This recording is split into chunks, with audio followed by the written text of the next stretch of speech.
You're live. Yay. Hey, we're here. Hi, everybody. Hi. I hope you can hear us. Please let us know. We never know exactly what the heck is going on. We hope you all can hear us. We are live. 8 o'clock on Holy Saturday, the day before Easter. Yep. And by the way, we're in Eastern time for those of you. Good. Hey, Trekking with Mr. Coach. Just saw your video. That was awesome. Yeah, and to reciprocate, we made you a moderator. How about that?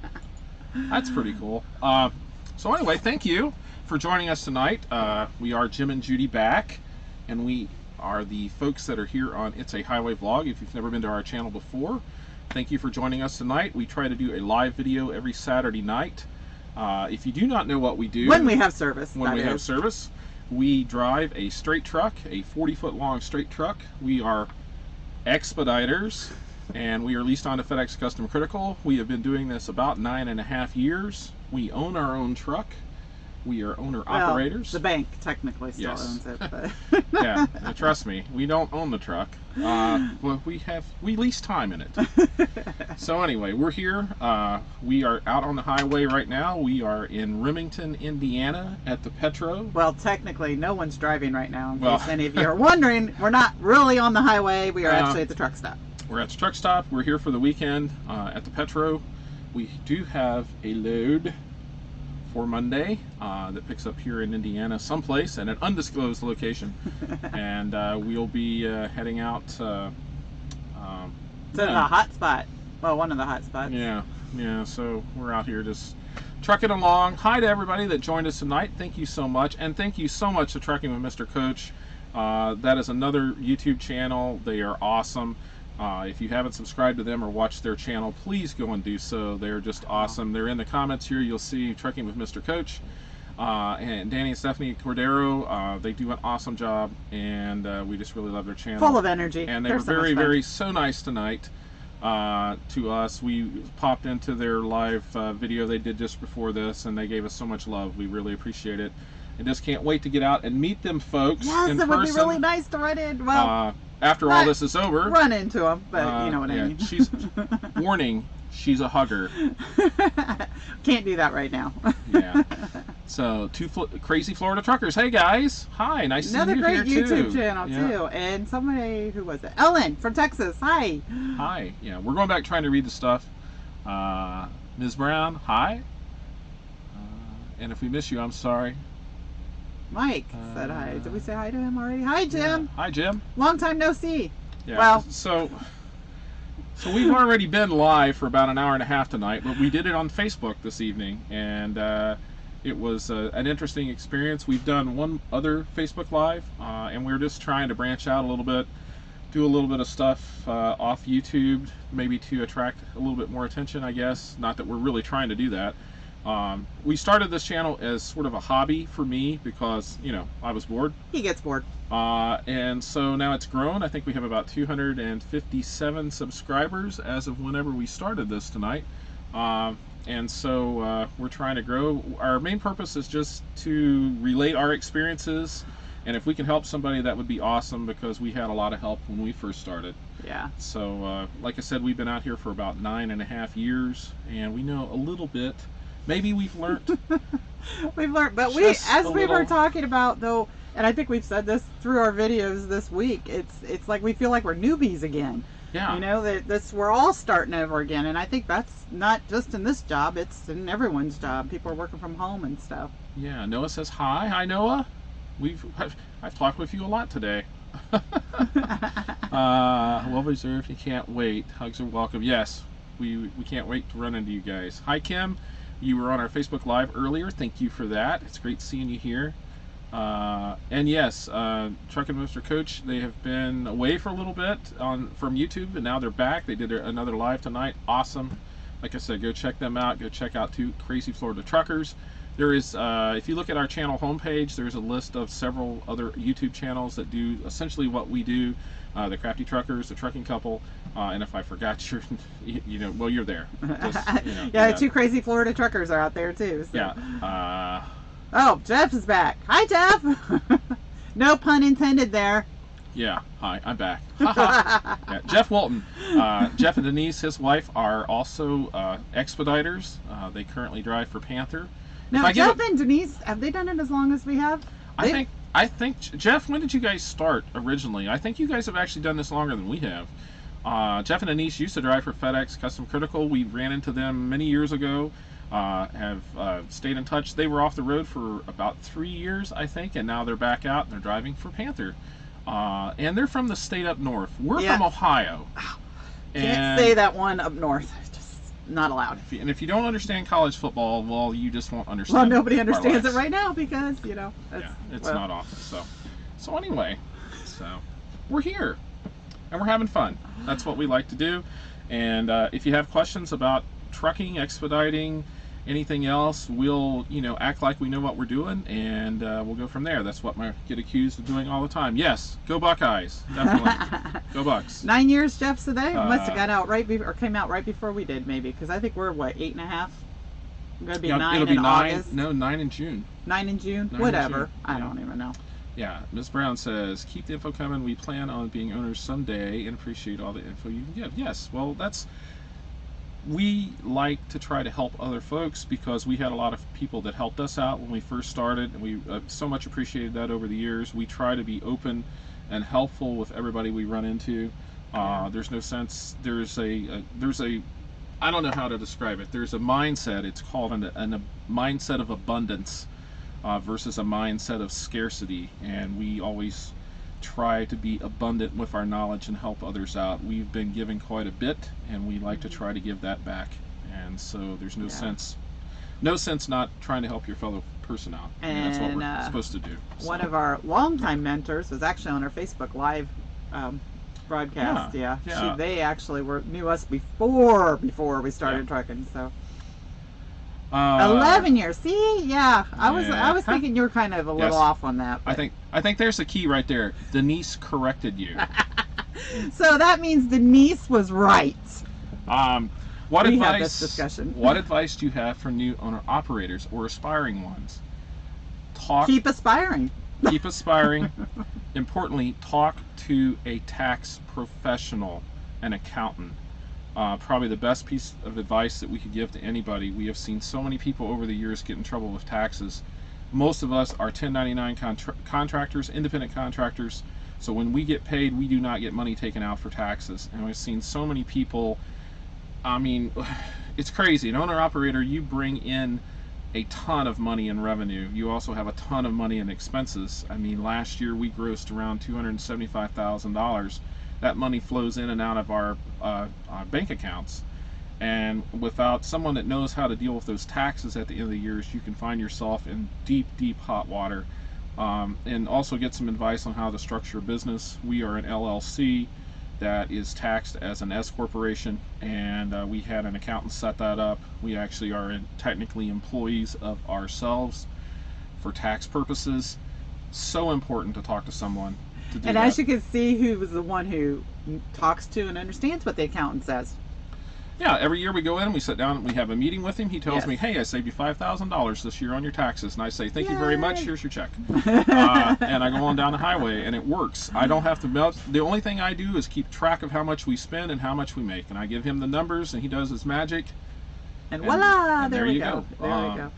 Kim was asking if there's a lot of paperwork involved. And I know I generally do the paperwork, and Jim has... we use QuickBooks. And our accountant says we could have just done it on Excel too, but Jim was familiar with the QuickBooks, and it just was a little bit easier. Judy's mom and dad ran a plumbing contracting business, and they used QuickBooks, and I helped out with that. My background is in computers, and so I was familiar with QuickBooks, so that's what I basically keep track of all of my expenses and my revenue in there. You can literally do it on an Excel spreadsheet. You can do it on a piece of paper, but you need to keep track of it all. And as an owner-operator, you're entitled to a lot of deductions at the end of the year. I mean, there's depreciation that has to be scheduled and taken care of. We bought $40,000 in fuel last year. All your maintenance and repair costs. It's just crazy the amount of money that flows to a small I was going to say, business. you always talk about how much money. It just seems like, we go from $20 is a ton of money you know, before we came out here, you know, was like the $20 bill. I guess it was, you know, 9 years ago, but you know, I guess the 20 is the new 50. I don't know, but now it's just like these numbers are so big that we deal with on a year and an annual basis. Yeah, let's see. I'm just going to go back and read through some of the comments here. But yeah, as far as new owner operators, get your taxes and your business structure in place before you even think about doing this. And then as far as when you start, patience. There is nothing better that you can have in this business than to have patience, because you're going to need it. It's just you end up waiting on shippers, you wait on deliveries, you wait on loads, you wait on showers, you wait on the laundry room, you wait on time to get into the shop. You have to have patience. You have to wait on the loads. We've discovered over the years that good loads don't come out in the morning. They come out in the afternoon, and you have to wait for those loads sometimes. And I guess it not or as much for owner operators and as drivers, and we say this a lot in our videos, is always when you are at the peak of earning money in this business, in any trucking business, if you are at the peak, make sure you're putting money aside. Right. Because you're gonna need it. Because as you all have, if you've seen our last week's videos, there are these times where things take a dip. This one's a pretty big dip. Yeah. You know, because the times are uncertain right now, but you have to have that money put back, because we're still running in a truck, and we still, as owner operators, have to pay for our maintenance and for if anything would go wrong with the truck. You know, we still have to have that money set aside for those purposes. So it seems like a lot of money, but you just need to just try not to see those big numbers and try to put some aside for yourself. Right. And as I mentioned, our money, you know, revenue, $275,000, that all comes into our business and right back out, most of it, unfortunately. So, I mean, it's just keeping track. Kim asked, so is the paperwork that you need to do overwhelming? If you have any suggestions for making it easier, stay up with it. Do not let yourself get behind. I am horribly... Not speaking from any experience whatsoever. Horribly guilty of this. Get yourself a piece of paper and write it down on one side's income, one side's expenses, and keep one for each week or each month, ever how you do it. It's not too difficult. You just have to keep track of everything. Yeah. We usually try to do it once a week, you know, just to keep up with it. And if we're really busy, you know, it's just whenever you get a chance. Yes, Jeff, we know. You drive the truck, Jeff. Denise is the brains. Yeah. Yes. And I agree with it. You know, you're talking about military and patience. You know, I think military people do really well in this business, because they know. They do. You know, it's like you said, hurry up and wait. That's what we do. Yeah. And thanks to all you folks that were in the military. Junie and I never were. But we certainly appreciate it. We do appreciate the service, though. We really do. Let's see. Yeah, take it in stride. That's all you got to do. It's nothing personal. You just have to be professional and go on your way. Yeah, there are some people out here who do take things personally out here, and there's always the conspiracy theorist out there. And when you get to talking to other drivers and other owner operators, you know, hopefully you find the people who can be honest. And conspiracy theories mean, you know, oh, this truck got this load ahead of this truck, and, you know, that kind of stuff. But it's, you know, it's business. It's business, yeah. Oh, let's see here. I mean, the patience. Yes, it is patience. Noah said, don't get desperate and take a stupid cheap load, which drives the rates down and hurts us all. Exactly. Say no to cheap freight. Just say no. Just say no. Sometimes, though, it's really weird. We say no to cheap freight. Sometimes cheap freight makes sense. Yeah. There are some places in this country for our particular carrier that don't make sense to go to, but sometimes you might have a really, really good load going, and you just need a load to get back out. I mean, sometimes, you know, the freight still has to move at some point in time. Yeah, but in general, like, you know, and that's the other part of this business that's kind of tricky, is that, you know, there are people out here who've been owner operators and have their trucks paid off and are making no truck payments. They still need to put their maintenance budgets aside or whatever. Right. But they may be able to run freight a little cheaper than the person next door to them with a brand new truck who is making, you know, $6,000 a month payments, or, well, it's not that much, but, you know, between the insurance and everything else like that. So there's a difference. So when you're talking to other people, kind of get into perspective where they're coming from. And maybe their bills at home, you know, I mean, with us, you know, business is separate than personal, but our business has to do with our personal too, because if we're not making enough business-wise to pay our bills at home, then we need to find another job. Right. Trucker Mr. Coach asks, how do you manage only doing one load a week, or do you not focus on that? Try not to focus on it. The second best piece of advice I could give to anybody is it's all about the averages. Some weeks are great, some weeks are average, some weeks are terrible, and try to focus on the average. I mean, we have a goal for ourselves each week and each month. If we don't, you know, if we fall short one week, we know next week's probably going to be a little bit better. Yeah. And so that's just been our experience. Right now is a little different, little crapshoot. We had the very worst week we have had since we've been out here last week. Yeah, we have never had that bad of a week. One load. Being out the entire time. One load, $1,150 gross revenue to the truck. And it was not for lack of trying. There just weren't loads. We talked it up to it's probably partially holiday Yeah. and partial everybody just doesn't know what all this is going Yeah. what's happening, So- including the shippers. And it was just one of those things we just couldn't buy a load. Every time and it wasn't for lack of trying. We had several loads we tried to take. We got not awarded on. If you're not familiar with FedEx Custom Critical has a load board, and there were loads that came out. We tried to take them and we didn't get them. So we set. But now this week, hopefully it'll be better. And the week before that was decent. So that's just how it works. Yeah. So true, a lot of good information. Thank you. We try. Good question, Mr. Coach. Reading my mind. Agreed. Save. Yeah, Jeff.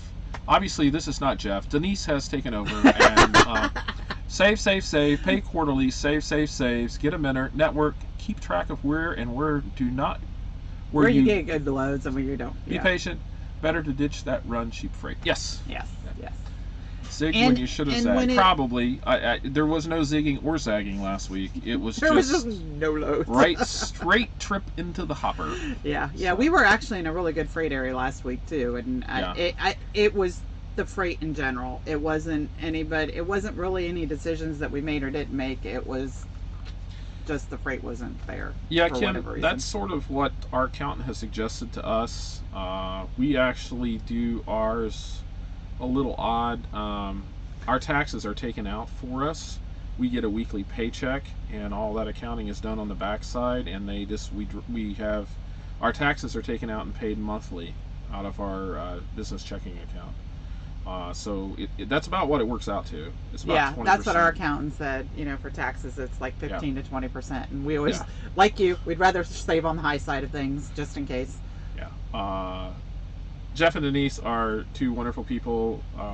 We missed them over the last 3 years. We're so happy they're out here running again, and can't wait to run into them when we can actually. We're running into people. That's what we do. Not a good terminology for truck driving. Running into each other. Meet up again. There you go. As we see you again. But trucking, we've enjoyed doing what we've done. I think we'll continue doing this for quite some time. I don't think we really have much of a choice at this point. Can't go home and do anything better.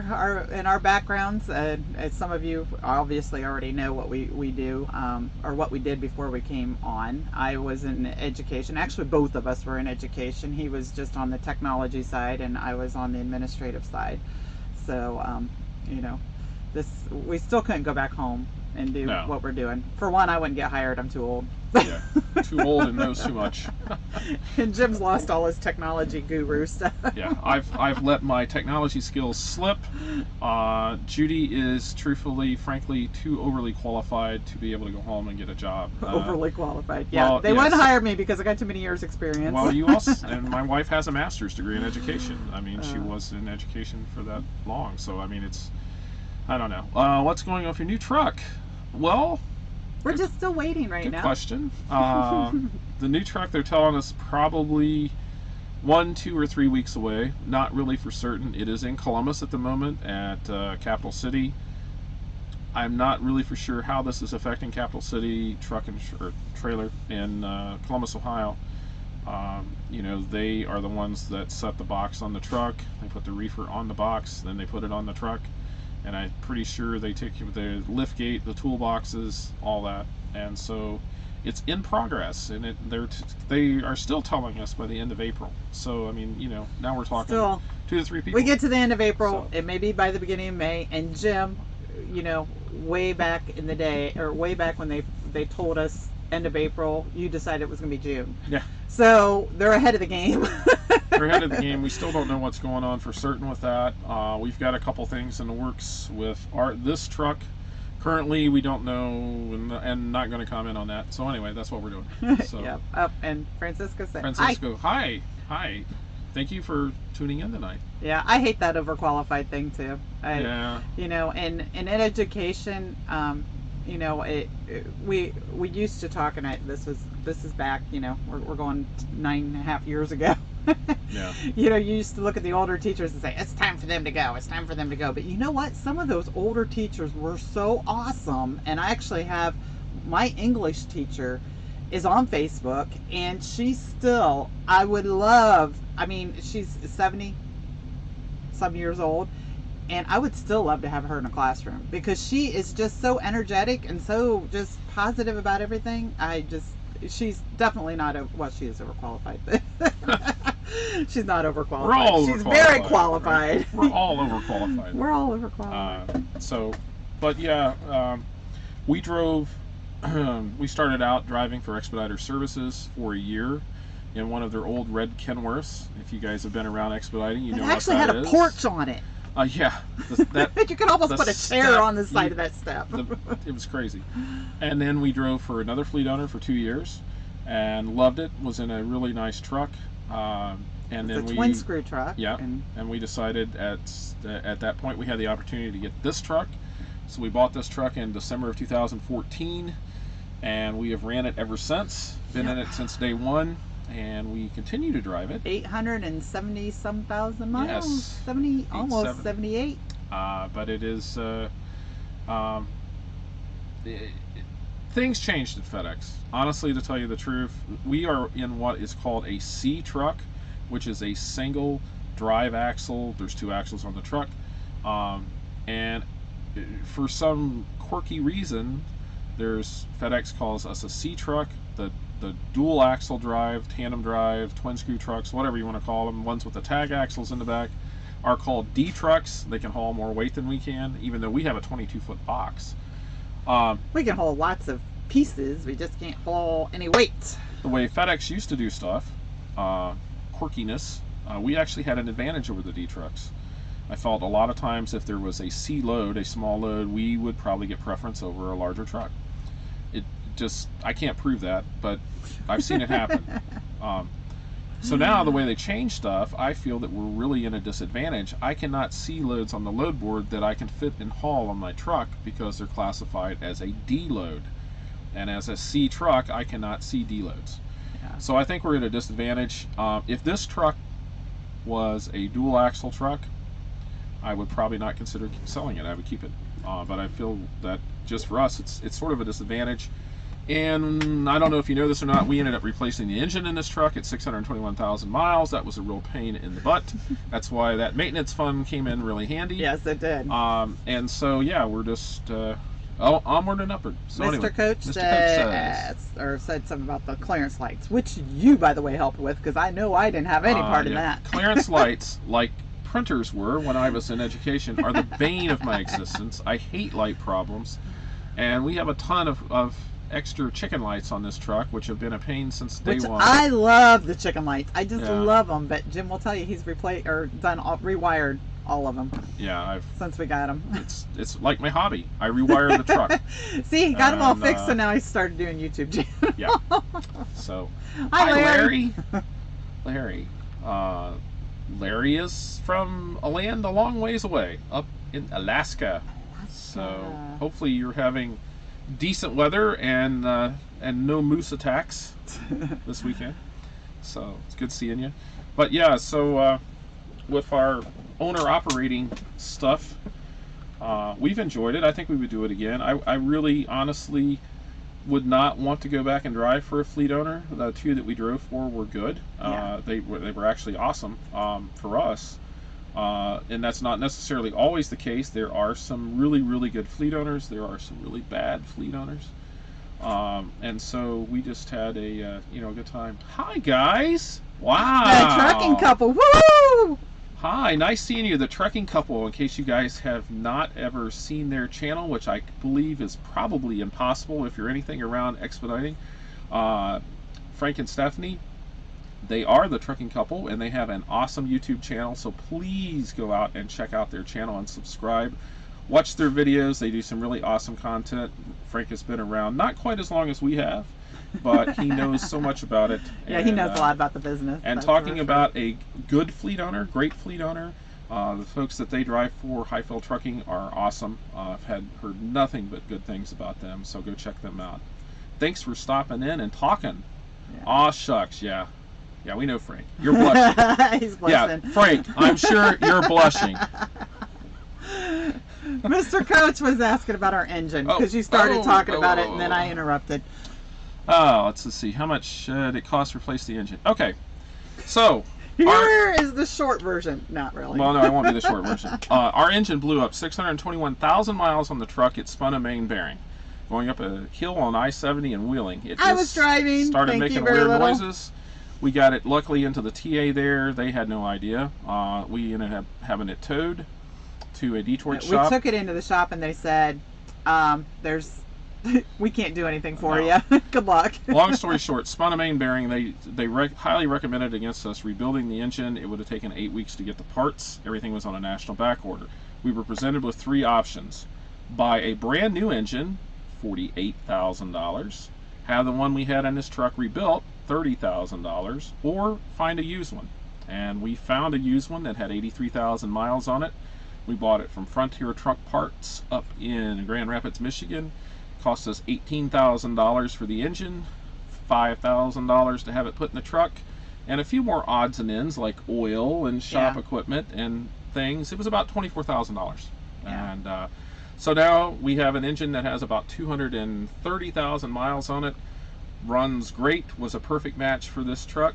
Knock on wood. And thankfully we got a little more horsepower out of it. Thankfully, it was a frightening thought that came out of our pocket, no warning. Yeah, and it was scary because we were pulling that West Virginia hill going to the TA, and it was just thank God we were only a mile from that TA, and I had no idea what was going on. I just told Jim when I was driving, he was actually sleeping, and I was just like yelled back at him, "All right, the truck's making a noise," and he came up front because he could heard it as soon as I said that.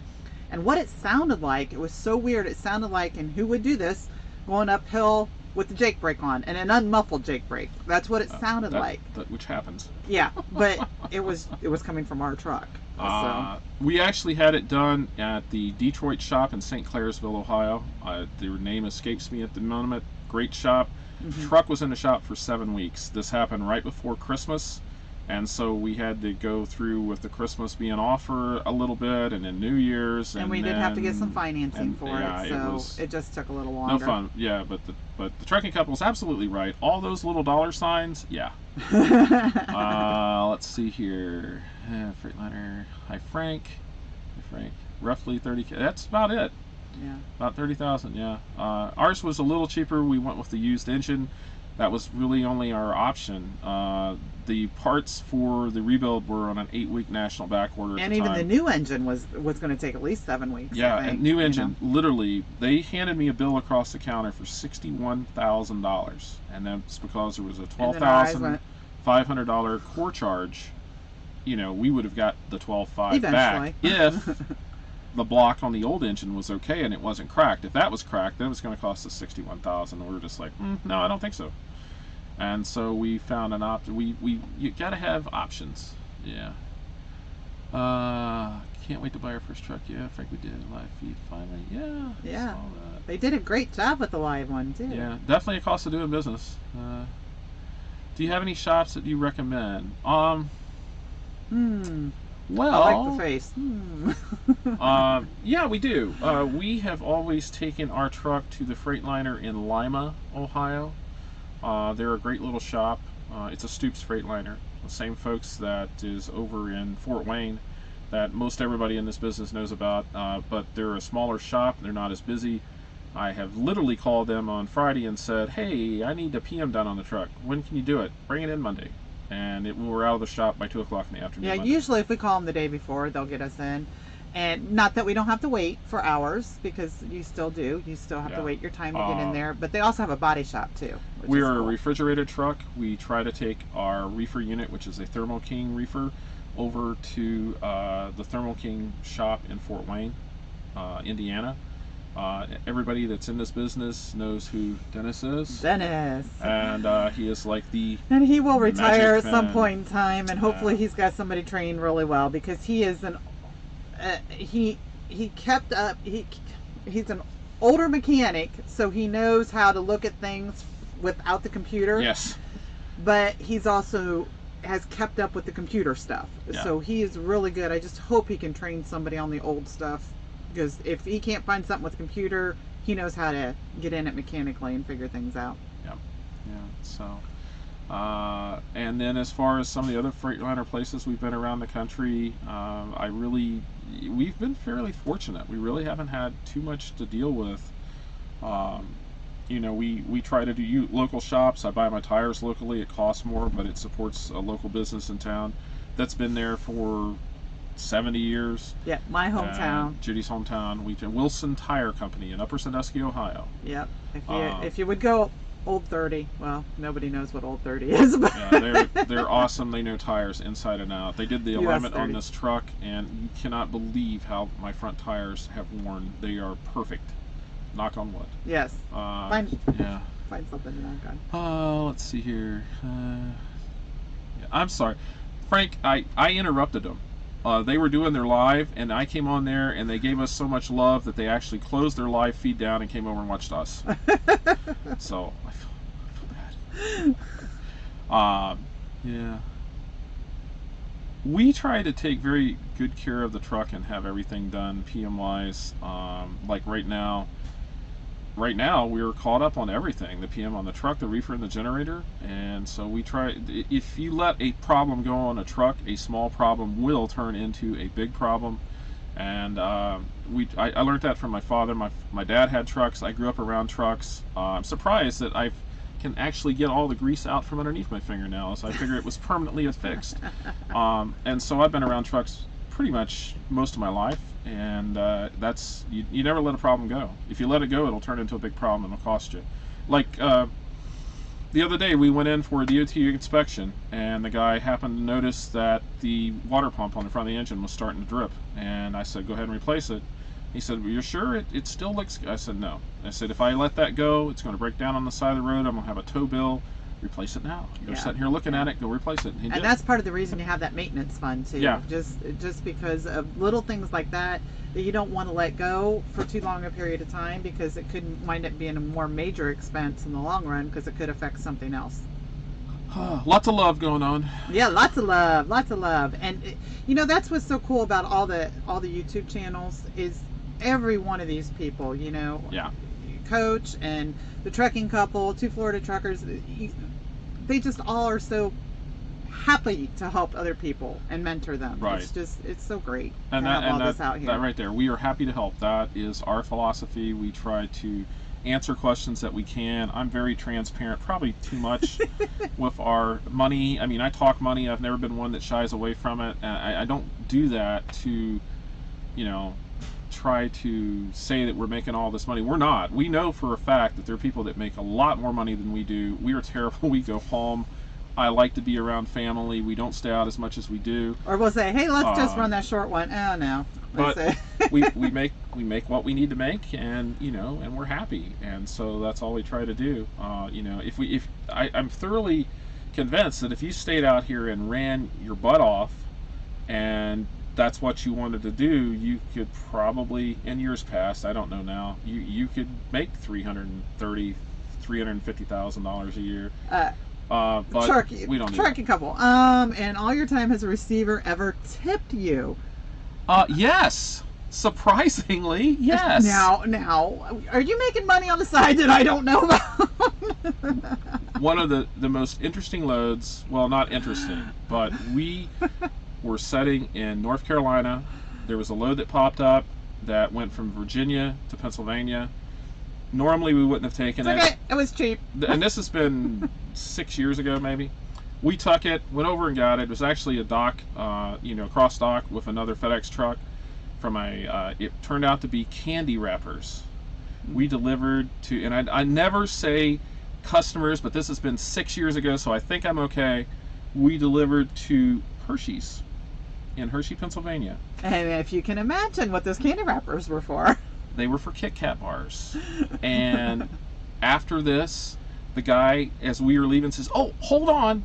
I got something for you." He runs back inside and he comes out. He brings out like 10. Before Easter. It wasn't too long before 10 Easter. of these giant Kit Kat bars and like 6 bags of Reese Cups. Yep, and they were the white chocolate and the dark chocolate, and oh my goodness. And handed them to us. It was awesome. And I was going to save them for Easter. But that didn't happen. It never made it to Easter. But that was a big tip. That's really the only... And we said we would take that load any day. That's the only time we've ever had that happen, and we've heard other folks that happens there. That's just what they do at Hershey.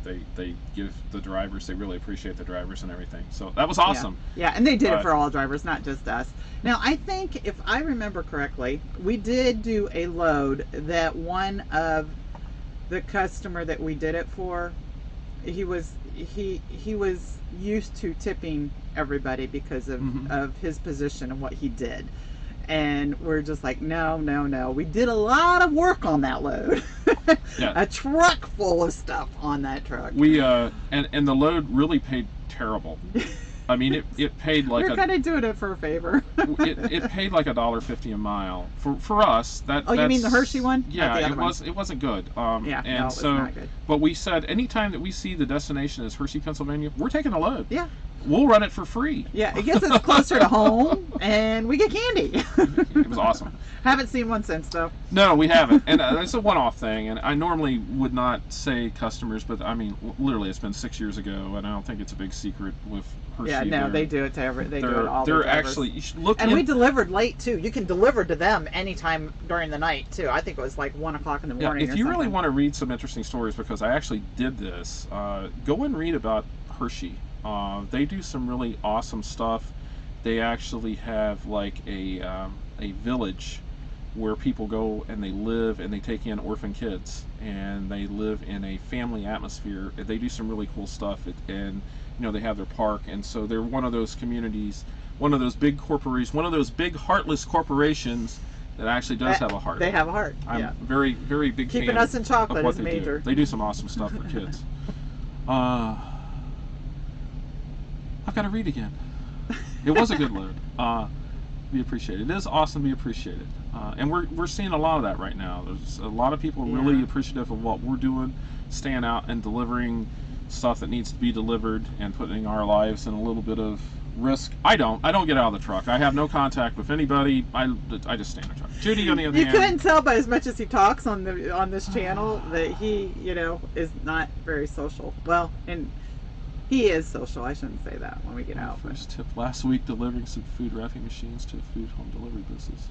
It's a hand unload, and they were happy. They gave me 20. That's awesome. Hard, cold cash. Nothing like it. You got to put a box of candy too. We delivered candy. We delivered wrappers some other place. Oh, we got some. It was like Twizzler things, or Twizzlers. Was it Twizzlers? Yeah. I don't remember where that was or what it was in Minnesota. I don't remember the name of the company, but they were I don't know if they were actually Twizzlers. No, it was some sort of gummy knockoff thing. Yeah, it was. I can't remember. Yeah, what so it was like either. if you ever get a chance to deliver for candy companies, just do it because they can be. Just say yes. Just say yes. No cash on it though, but Yeah. Food and chocolate works good. Yeah, as you can tell. We are very appreciative of the chocolate tips. Yeah. Oh, and I gotta say kudos to Ohio for the food trucks being allowed in the rest areas. I think that's more than just Ohio. Is it more than just Ohio? I think so. Yeah, they're allowing food trucks into the rest areas. At least in Ohio. I thought it was nationwide, but maybe I'm wrong about that. But that's a huge thing for certain truckers. We're so fortunate in these small trucks where we can basically get around just about anywhere. But I know the guys, and we have, we've got the big refrigerator and the microwave, Sink, which is yeah. right behind you further. There you go. Right there, somewhere. There it is. So we can cook in our truck. We do most of our cooking. We hardly ever eat out, but I know a lot of folks that are in the big trucks. I feel so bad for them because they're very, very limited. So it's really cool. So we're glad to see that they're doing that. Maybe a reason to go to a rest area, a food truck. Mm-hmm. Yeah, and get some stuff. Still not getting out. Now, and in the Walmart trips, I know some drivers. We're exposed quite a bit out here, yeah. and I think it's nice to be able to just walk up to a food truck or something to grab food rather than going inside and trying to be around all the people in Walmart and stuff like that too. But yeah. And Walmart's now, just if some of you haven't noticed, if you are out on the road, Walmart is limiting the amount of people that come in. Right. You know, but we can always hang out in our truck and wait until the line goes down. But we haven't ran into that yet. Crawfish place at a rest stop they stopped at yesterday. All right, two crazy Florida truckers. I mentioned this earlier. We have a creek that runs in the back of our property. Yeah. And I never knew people ate crawfish. Because I guess we call them crawdads. Crawdads. Up north. I don't know. Crayfish. But I never knew people ate them because we always just used them for fishing bait. But they were always like this big in our creeks. But our creek at home has some really nice sized ones, and I don't know what that is. But our little creek is very pure, and the crawdads get huge. They look like little miniature lobsters. It's crazy. You can walk down. There's like a shelf in the creek right down from our house, and you walk down there and there's like hundreds of these things. Pick up a rock and they go. Yeah, it's crazy. So we never eaten them though. So no, the kids always used to bring them up in buckets. Yeah, just find them crawling in the yard the next morning. It's crazy. Yeah. Louisiana for 20 years. Wow.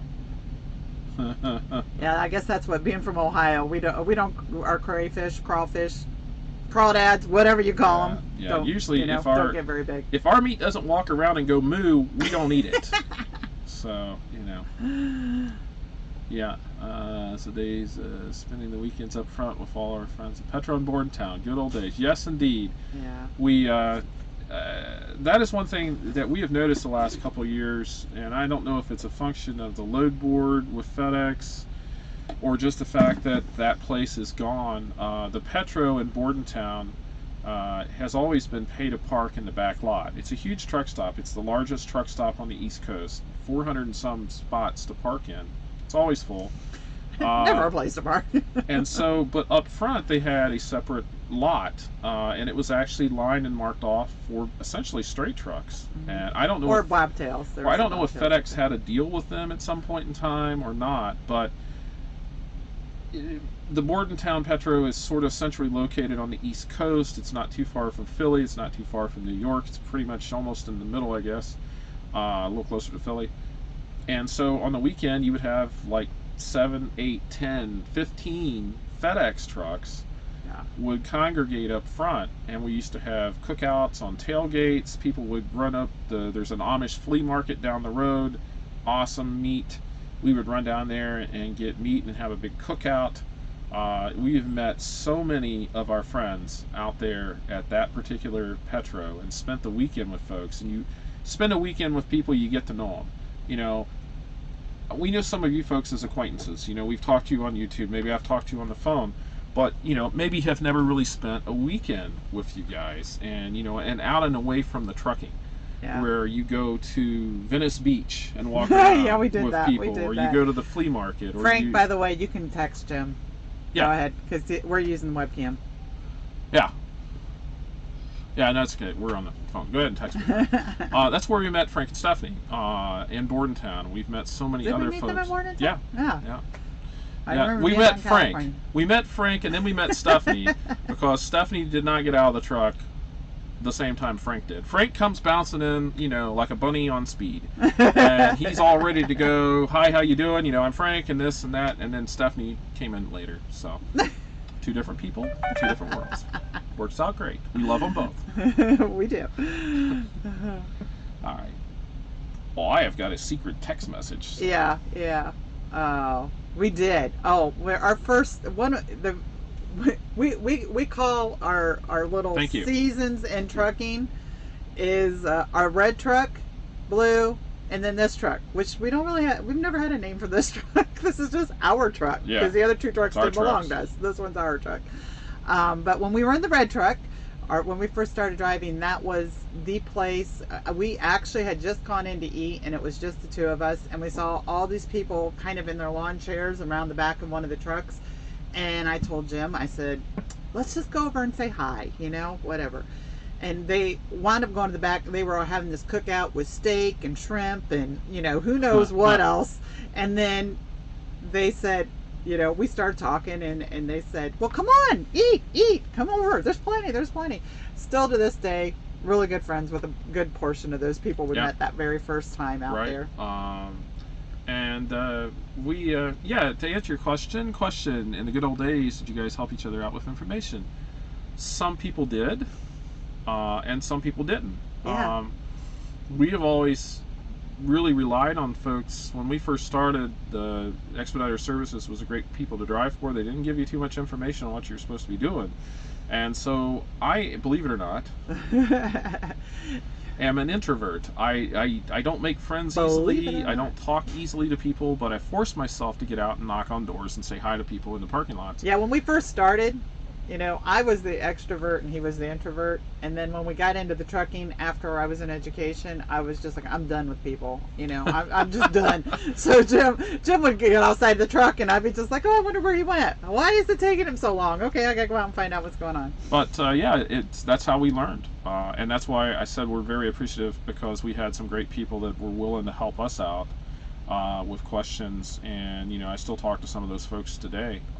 Those people right there that Frank's referring to. Yeah, Jeff and Denise, Larry and Melody. Yep, definitely. That was some good folks, and we've stayed in touch, and still, it's networking. Like Jeff said earlier, it's a very important thing, because you run into situations that somebody else probably has ran into, and if you know the right people, you can get those answers.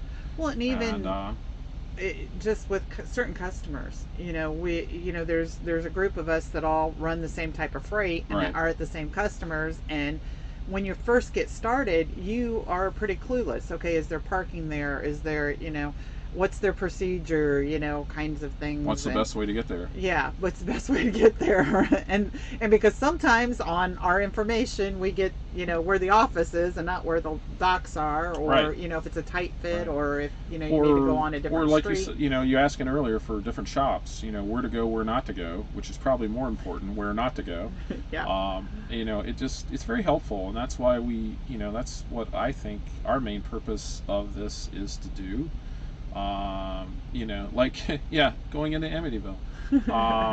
It's and everybody has their different preferences too, and there's some people that honestly we have pulled up. This is so sad, and I feel so bad for those people, but I will add to this in a little bit. We have literally pulled in to pick up at a customer, and there's several customers where you'll pull in and there'll be several of the FedEx trucks sitting there. A lot of times we'll get out of the truck and talk to people, and usually talk to anybody. We've had people pull in where they've literally turned the other way and they will not look at you, and they do not want to talk to you, and that is so sad for them, because they don't know what they're missing. We have made so many great friends out here from all over the country that we would have never ever have met staying in our little hometown, Ohio universe. And there are some people, I think, and it was even when we first started, and I think it's even gotten worse since we've been here, is that they see us as a competition, and we have been with people 8, 10, 12 people around a table in a restaurant, and all of our phones are going off at the same time, and it's just like, oh, do we do this, or so one of us would get the load, and we would just be happy for that person. It wasn't any competitive stuff. It's weird. You can look at it two ways. Either that person next to you is your competitor, or they're your coworker, and we have always chosen coworkers, to colleagues. see that. And even the folks that drive for the other trucking companies, they're not so much our competition and looking for the same load, but they do what we do. Yeah. And even the folks in the big trucks, we're all out here. We're away from home. We're trying to do a job and having to deal with, a bunch of stuff that not an ideal situation, honestly. But that's what we try to do. We've had a great time meeting people, and even through YouTube, like there's several people on here that I have never met personally, and I can't wait till this to be over with, so maybe we can run into people. Yeah. Meet up with. How's that, Judy? Is that a better phrase? Meet up with. Meet up with people. Yep. So I don't know. Yeah. Oh. Do you think there will be an expo this summer? Honestly, to tell you the truth, in case you haven't noticed, Jim, here it comes. am a pessimist. I own that title. I like to think of myself as a realist, but I'm probably a pessimist. No, I do not think there will be an expo this summer. I do not think we're going to be through this by then, and or it'll be just winding down, or yeah, I don't think there will be. I think it'll be too soon. If it was in the fall, August, September, maybe November, yeah, but July, I think it's a little soon. I don't know. I hope I'm wrong. I really do. I really do. We all hope he's wrong. I think it's so important wanting each other. Trucking with Mr. Coach, that is one thing that when, like we were talking before, when we first started, we had none whatsoever idea of what a good freight amount was. Right. And we didn't, we had no training, no other than just talking to people that before we started driving were kind of helping us along the way, just kind of like our YouTube channels are doing now, where we're all trying to help each other. We would have had no idea. Was 80 cents a mile good? Was $1, $50, $2, $5, we had no clue as to how to start. And we did not get any guidance from our carrier, really. Yeah, no, and from the carrier you're not, and for our owners, that we were working for. Yeah. Now our second owner that we had was awesome. Yeah. He gave us really a lot of guidance, and we really appreciated that. Let's see here. Yeah, the expediting community is awesome, and YouTube has, in some ways, it's sort of taken place of those tailgating meetups in some ways. I think everybody, obviously Frank and Stephanie's channel is probably one of the 2 or 3 larger channels that are out there. The Crafty Trucker is probably the largest expediting channel. Truck and Travel, yeah. They came from the RV transport and then the hotshot industry, and so now they're in expediting. A little bit different, still great. Those guys are awesome. And so, speaking of which, they haven't been on for a while. Yeah, and we're a tiny channel. We have 200 and some subscribers, and we appreciate each and every one of them. And we're not. I can't say we're here. It's a hobby, And I'm competitive. I want to be. One of these days, I want to call Frank up and say, "Hey, Frank, I got more subscribers than you." Yeah. Not gonna happen. Probably not gonna happen. But I'm competitive. It gives us something to do. Yeah, I don't know. I truth be told, I think I am more competitive than you are. Would you say that? Yeah, probably. Yeah. So. But anyway, it is. And not about the YouTube channel. I'm not so much about that, but I like to beat our own numbers. Yeah, it's like a goal for us. We look at the videos every day. We're like, how many we got? How many views has this thing seen? Oh, we only got 50 views today. Oh my, what did we do wrong? Drive ourselves crazy. There's enough money to go around for everyone. That's how we think. Piece of the pie, food for thought, no pun intended. Yep, definitely, Miss Brown. Very, very good. There is enough for everybody. Yeah, there is. Don't take cheap freight. Expo note. Yeah, Frank, I agree. I don't think we're gonna have it this year. I really the expo, we have not been in like 4 years, and we went last year over to Fort Wayne. It was pretty cool. I really liked it. Got to see a lot of folks. Hadn't seen in a while. Sat down and had some good conversations with some people. Hung out with some folks we hadn't seen. It's a great thing to get together. And don't be negative. I won't be negative. To me, it's a social gathering. It's not necessarily an informational gathering. But if someone is new to the business, new people, it is. It does have a lot of good information. That's how we got started, was by going to that. But I can only watch a how to get into expediting, presentation so many times till my eyes, roll inward. So anyway, but it's good for new people starting out. It's an excellent resource. I hope they have it. I don't think they will. Yeah, tiny but growing organically. That's us. You know, truthfully, given anything else that I could do with my life, I would go home and be an organic farmer, market gardener. That would be awesome. My body would hate me, but I would love to do that. So organically, your body wouldn't be able to do it. Organically is the way. You'd have to take your 3-year-old grandson and have him figure that one out. You guys, two crazy Florida truckers. Yeah, we have a little channel too, but YouTube friends. Yes, that's great. That's awesome. Yes. We're growing. And they are too, and they will too. JJ, your consistency is going to blow up. You know, it's crazy. I don't know why I do a daily vlog. He just drags me along. It's just we have gotten into this routine now. You know, about 9 o'clock in the morning, I'm driving. Judy's wandering up front, and she goes, "So what are we going to talk about today?" Well, I don't know. We never have any idea, and it's something will happen while we're driving. You know, so. We don't script any of this. Just so you know, we tried. Early on, I bet they can't tell that we don't script. We had a couple of the what do we call those things? All about our expediting trucking business, and which some of those usually try to have an outline. We scripted out, had outlines, you know, and the first couple, yeah. Too much time. And Frank, I'm sure you're aware of that. I mean, you do mostly live videos now, and I think I even heard you say once you do those because you don't have to edit them. And we do very, very minimal editing. You know, if you watch our videos, they're one big long take. And then I'll do like a little short intro. We call it a hook. Our stupid intros. And then our you know, our little subscription thing, whatever. And it takes me literally, I can edit that video in like 10 minutes. It takes longer for the computer to make the video than it does for me to edit it. Depending on where we are. And if we're driving down the road, it really takes a while. They're not the greatest videos. I mean, they're not, you know, nothing like Jason and Heather put out. I mean, theirs are like works of art, but I can't do that every day. So we do them every day, and we just, you know, do what we do. So, thank you. Healthy competition is awesome. The whole sportsman thing, it sucks. It does. I don't understand it. People are missing out so much. The thing I wanted to add to that when I was talking about people sitting in their trucks, we know for a fact, and it happens, that there are some owners that people that come into this business, the owners tell them specifically, do not talk to other drivers. Even within their same fleet. Even within their same crazy. fleet. It happens. I don't know why they do that, what they're paranoid about. I guess they don't want them to talk and to find out maybe the owner's ripping them off.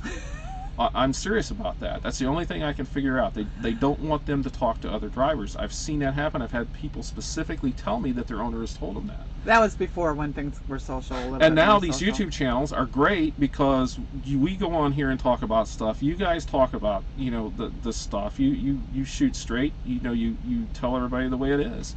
And we all have our different perspectives, which is kind of cool. Your perspective as being a part of a large fleet is totally different than ours, but you're not telling them anything, you know, wrong, and so it just, you know, I don't understand that. You know, be abundant with your resources, share with people. Yeah. So I'll get off my soapbox now. Larry asked when we think the load board might pick up. I think it picked up a little bit more this week. Just starting out this week, there were more of our regular customers this week. I'm not sure how the pop-up customers are going to do.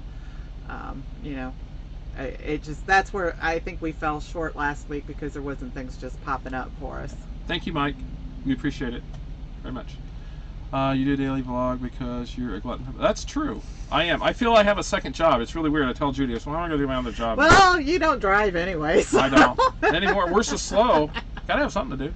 It's the same way, and agree with Frank's shout out and others as well, but we definitely have loyal subscribers. Yes, and we so appreciate those shout outs. And Frank, I know on each one of your videos you have our channel and some other ones listed at the end, and we do appreciate that. It's so funny though, and I will tell you, I've never had a chance to tell you, but there are times like when I'll get on, I always miss your channel. I have to go and do that subscription thing. Sorry about that. You haven't subscribed to his channel? I've subscribed to his channel, but his texting thing. Every time he does it, I forget to do it. I'm sorry. I'll do it. Promise. Whatever. I wasn't a scout. I can't do that. Scout's honor. I can do Scout's honor. But anyway, totally. Where was I going with that? I don't know. Shout out. Yeah, the shout outs. We so much appreciate that. And I know you have our channel and some other ones linked at the end of your videos. And it's so funny because if you mention us, I'll get like 4 or 5 subscribers. It's actually really funny. And it's really funny because sometimes we'll set and we'll unexpectedly get 4 or 5 subscribers and we figure it's from you guys. You must have said something about us. It's just crazy. So anyway, we appreciate that, guys. We really do. And if you go and look at our channel page, your guys' pages are listed there. Even we try to help. You know, we're just trying to help each other out. It's a great way to do it. Our channel, what's the same as Frank's? Your awesome lives. Watch all of them. Yeah. Yes, Frank's punishment for us. Just make them simple. You can just do a straight take and just throw that out there. Yeah, and do not talk about the Crafty Trucker, because those guys do an awesome job. Oh yeah, they're crazy. Do talk about them, because they do an awesome job. What the color and the Jason's lighting. got like so many of them dang little cameras, and everything else. He's got so much equipment, Yeah, well, and the funny thing is, you're talking about lighting and stuff. I was just talking to Jim about this the other day. I said, I only have so many shirts and stuff in the truck, and there are certain shirts that make, me look like I have, that it's I don't know, darker colors are better. I don't know, but we use the same lighting. We don't have any special lighting.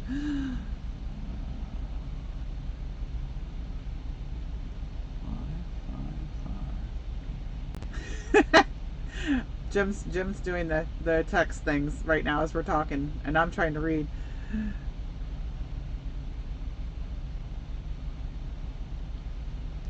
Hey, see?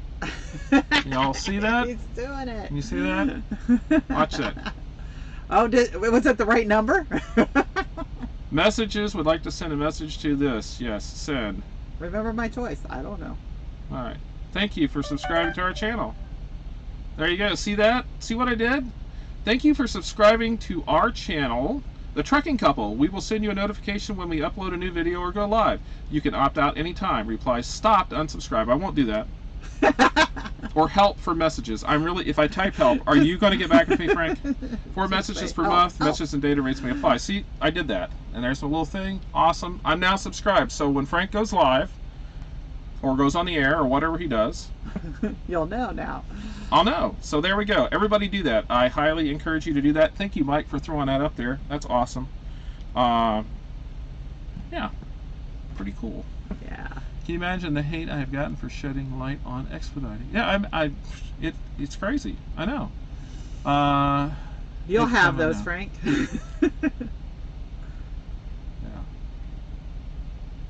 Yeah. There's always haters. I know.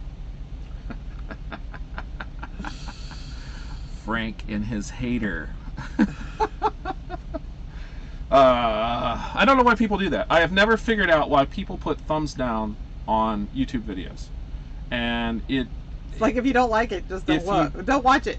If you don't like it, don't watch it. Why do you go hating on people? It's crazy, and it bothers Frank. I know. And I don't understand it. I have never I have never given anybody a thumbs down on a YouTube video, and I have never unfriended anybody on Facebook. I have people that I never even blocked anybody. Horribly hate their political opinions and can't stand the way they talk about certain things, but I've never unfriended anybody. If I just don't, what's the old rule? If you don't have scroll on through. If you don't have anything nice to say, don't say anything. Yep, there you go. Oh wait, we missed somebody here. We missed somebody. I saw that popped up. It says, "Hello, my first time on your live. Thank you very much for joining us, Team Lopez. We appreciate it. Thank goodness for somebody commenting before that they saw you, because I missed that one completely. It's because you were scrolling down and I didn't see it, or it was scrolling itself. Yeah, Frank, down. You guys have really done a lot to bring awareness to expediting, and I mean, a lot of people, you do some great stuff. You guys' channel is definitely different than ours. That's a good thing. And it's a good thing. We're all different, but yeah, you tell it the way it is. I really think you do. So much help when we hang out with them before bedtime. Jason. Yeah, we briefly met Heather and Jason. Jason, actually, I didn't meet Heather at the Expo last year. Yeah. Just basically said hi to him, and they do an awesome job. We had a question for they really do. I think they do just an awesome job, and that's actually before we started this channel, and then we were thinking about doing it. So I don't know. Yes, they are. Crafty Truckers are awesome. Yeah, I know. That's why Jim had to say something about it. It's in a way it's sort of amusing, Frank. You get a little irate with your hater, and I don't. I'm I'm almost guessing you probably have an idea who it is, but it's just we had somebody that came on our channel for a while, and they like every video we put out we would get a hater, we would get one thumbs down, and then it went away. They quit. I guess they got tired because I never acknowledged them. Well, until just now. Now you just did. Now I've done it again. But that's just the way it is. You're always going to have negative people and positive people. We try to stay positive. I don't handle those well either. I don't handle negativity at all, really. It's just one of those things. I'm like to be positive. Unlike the pessimist over here, I'm the opposite. My glass is overflowing most of the time. Not even, partially full. It usually is just overflowing because I see the good in everybody. Or else I will, as Jim always says, I look for the good in everybody to a fault. Oh, yeah. Yeah. Hitler has his good points with her. I'm telling you. There's always a reason why people act the way they do, and and I like getting into, understanding people. That's why I was in education before we started driving. Yeah, and don't get me wrong, I can be unhappy with the best people, but I try not to. She keeps me honestly happy, and we've been married almost 31 years. Almost getting there. And in May. So we have fun. 31. It's really awesome to travel around the country with your best friend. And he'll be back on the truck next week.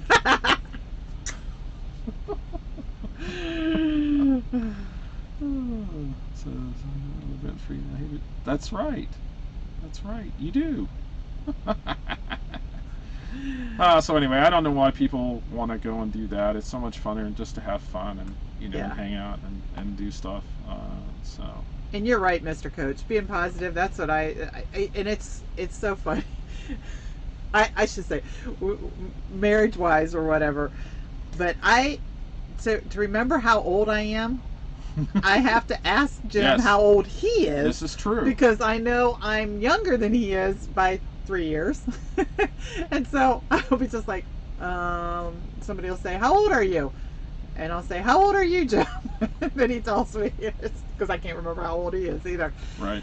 And the other day, I think it was just 2 days ago, I was looking in our county to see the virus counts. And our county it's very low because it's a small county. Yeah. And I was looking at the age limits, or the ages, because they have the age breakdown or whatever. And I looked at the numbers and I thought, oh, it is really just kind of hitting the older people. So I don't have to worry about it. And then I looked at the number of the youngest age at the time, and it was the 50 to 59. And I'm like, took a second look at that, and Jim's just like, you are in that age range. You're in that age group. And it's just like, no, I'm not. I don't feel like I'm as old as I know I am.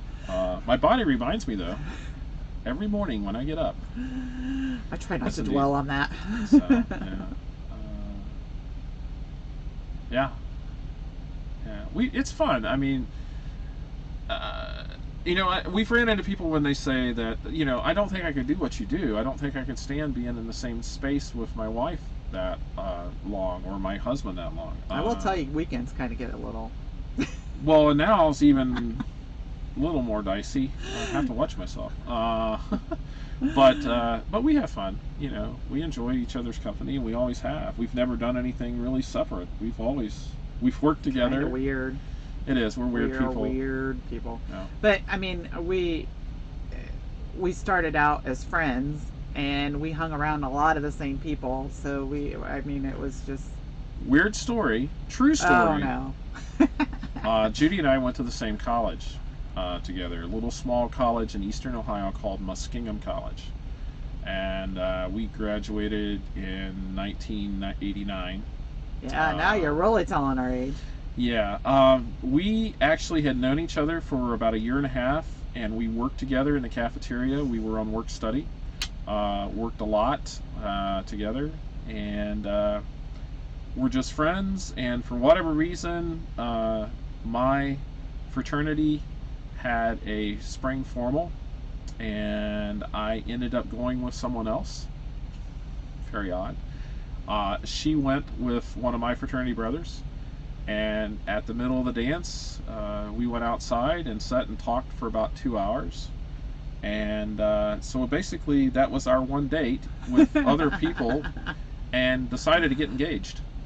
And we were engaged about a week and a half later, and been going strong ever since. Yeah, we didn't get married until a year later. Yeah, after so that. we got married 6 days after graduation from college. Oh, now another funny part about this is we decided to think logical before we got married. We originally had our wedding date, like, what was it, in August or something? Yeah. Yeah, something like that, and I don't even remember the date. But we moved it back to May because logically we thought, well, it's just really stupid for us to get done with college, move out into separate things, and then get married and find a place together. So we just thought, let's just get together a little earlier. Boy, I tell you, the stories that went around about why we moved our wedding date back. My daughter, she was born in April of the following year. We were married in May. She was born in April, and she always goes, no, it's 11 months, Kira. Didn't happen that way. So, whatever. She gets it. I have my degree in American history. I've used it so many times over the years. You do, for the YouTube channel. We need it. With a minor in political science. Yes, this is why we don't discuss politics. Judy has her degree in elementary education and gifted education. She has specialty. A master's degree from Bowling Green State University in gifted education. Yeah, special education, gifted education. Yes. So Judy has used hers, and I really have never used mine. You just jumped right into computers. And I jumped right into computers. That's where my history major becomes computer background geek. is in network administration. So yes, friendship is definitely, we're still friends. We consider ourselves, she's my best friend. My only friend. Yeah, and those we can punch too, Help me. But yeah, we were there. Muscatine was a little small college at the time, 1,000 people. You go right past it if you're going east on 70. It's at the 169 mile marker, New Concord, Ohio, home of John Glenn and the Fighting Muskies. Yes, we were fish. Yes. My high school one was Ram. That was much better. That is very true. Those that forget history are doomed to repeat it, and we see that all the time. So. Sometimes I don't like to talk to Jim about history because he reminds me of that. Yeah, I know. Go check out those Romans in about 476 BC or AD and see what was going on with them, folks. Yeah, but he is a wealth of information when it comes to history, and I try to bring that out sometimes when we're doing our vlogs. I will talk to him. Don't be snickering about something I said. You said I'm a wealth of history knowledge, right? I don't remember. Information. Some of it's even true. This is tea, by the way. Yes. It looks like a big bottle because of whiskey. Another saying that, I don't remember if I got this in education or it came from you. Winners write history. That's true.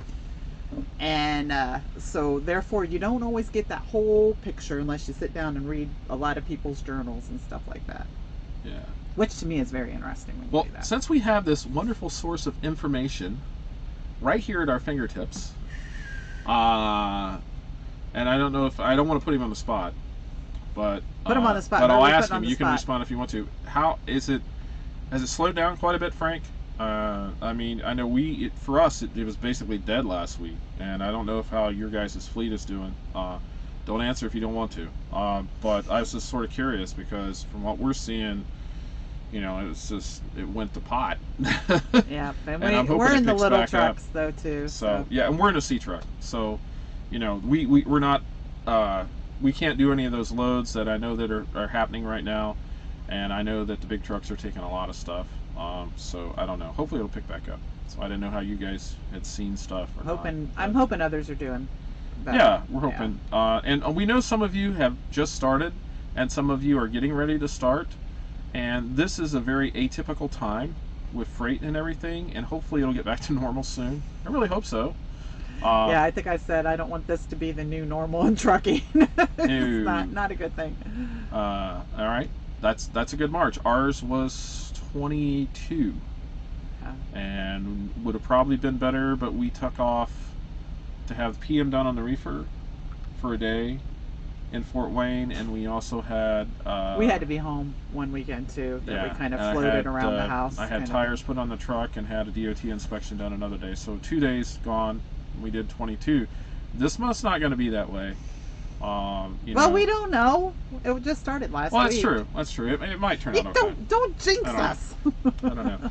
C truck disadvantage. I know you guys are in a D, and you see more loads than we do, and I think you're we don't go to the West Coast. I know you guys do. So, truck broke last week. Flew to West Coast to pick up a truck. Had to spend in the shop for 4 months. Oh, ouch!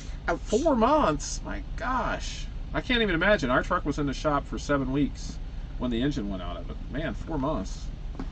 Must have been something. Accident, I'm guessing, possibly, because can't imagine anything else that would take that long. But well, I'm glad. Hopefully, you guys get that back up and running and everything. So, scary times, folks. But anyway, we have. I've enjoyed this. I'm not for sure I'm ready to end it, but I sort of slowed down a little bit. But then I look at this. I have to move stuff out. Oh, look, we have 18 concurrent viewers. Cool. That's cool. like probably the most we've ever had. 14 likes. 15 likes! Woohoo! See that? Someone went and liked it. If you haven't went already, go out and like our video. Just do it. Don't ask any questions. No one will get hurt. I'm off home time. Yeah. When I got taken. Oh. That's what I figured. Yeah. Or Jim figured. Yeah. That's awesome. But go ahead. I'm not for sure how the other carriers do stuff. I know FedEx is right now. If you set for a while and you build up dwell time or whatever they call it, time between loads, it helps out. But I don't know. We don't have scheduled home time. we go home all the time. Who does all the cooking? Well, it just depends on we have our roles that kind of were that way before we came out into trucking. Jim does the indoor grilling, as I like to call it. We got an indoor grill that you do all the grilling, and I usually do the other kind of cooking. If it weren't for the fact that I cooked vegetables, Jim wouldn't eat them. Yeah. Or if I don't put them on his plate. Well, it's so small in here. Only one of us can cook at a time. I would say Judy does the majority of the cooking. I do some, and it really depends on what we are making. Yeah, I literally, before we started, I did a chicken, cream cheese, pickle roll up. Ours aren't the greatest of things, but we do like to try new stuff. All right, what made you want to take the leap of ownership after being under a owner? What fears did you have, and what advice do you have for those other under owners wanting to make the leap? We were in it's strange. We were very, very happy with the owner we were driving for. We were in an awesome truck. It was an older truck, but it was a twin screw, big D truck. 2007? 2007. It was a show truck. In the 2007, I think it was at Matt's. Rode like a dream. Lots of chrome. Pretty truck. If you've ever seen it, I think there's a picture of it somewhere. Beautiful truck. Back when they used to have character, they had the stripes. Yeah, it was colored. Blue fenders. Blue fenders. Blue little things. Pretty truck. And we were very, very happy, but we got the opportunity to drive a truck.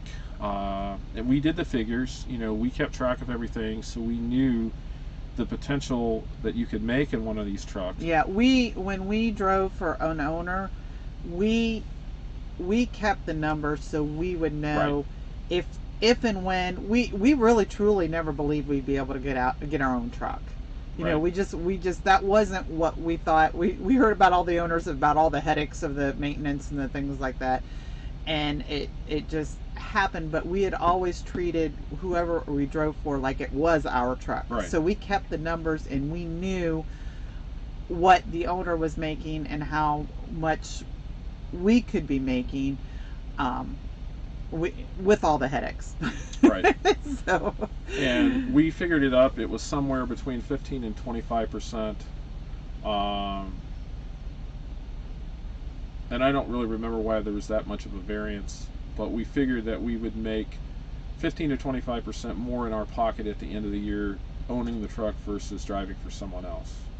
That was a big, what do I want to say, enticement to jump in with it. And I don't know if I said this earlier, maybe I hadn't. My father owned trucks. He had his own authority. I grew up around trucks since I was a little kid. And so owning a truck wasn't a big deal to me. I was involved with mom and dad, and I knew their numbers and everything that went into actually, going a step further, owning a truck and being your own carrier. So I was familiar with that. So it was not something that was scary to me, really.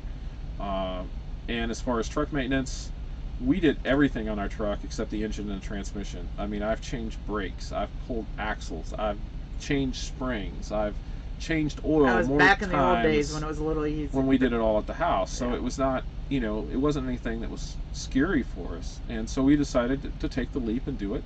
Now, if I were doing this on my own without someone with the mechanical abilities and the knowledge of the trucking industry, I think it would have been a little bit more difficult.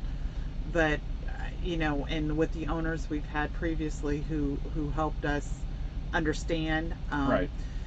The fear is always making sure there's enough money in the bank, to be able to be an owner. That I think is the scariest part when you start out being an owner. Right. It's okay, is there enough money to start out, first of all, and do I have a little bit of money to start off in case something right off the bat might happen? And that's the what ifs, and that's the worst case scenario. But just to have a little bit of money, and you can tell I'm the one who, I don't worry about much, but financially I'm the one who's just like, all right, how much money do we have? Do we have enough for this? Do we have enough for that? And so that was the fear. That was the so that little nest egg is very helpful to Right. get started. And it's very hard when you first start out, especially if you're coming in a driver, to keep that extra money unless you don't have a lot of stuff at home that you're paying for. Right. It may be okay. But for we, you. we started off well. We did really well the first 3 months we had the new truck. We weren't worried about maintenance costs. Everything was under warranty. It was a new truck. We weren't going to have issues.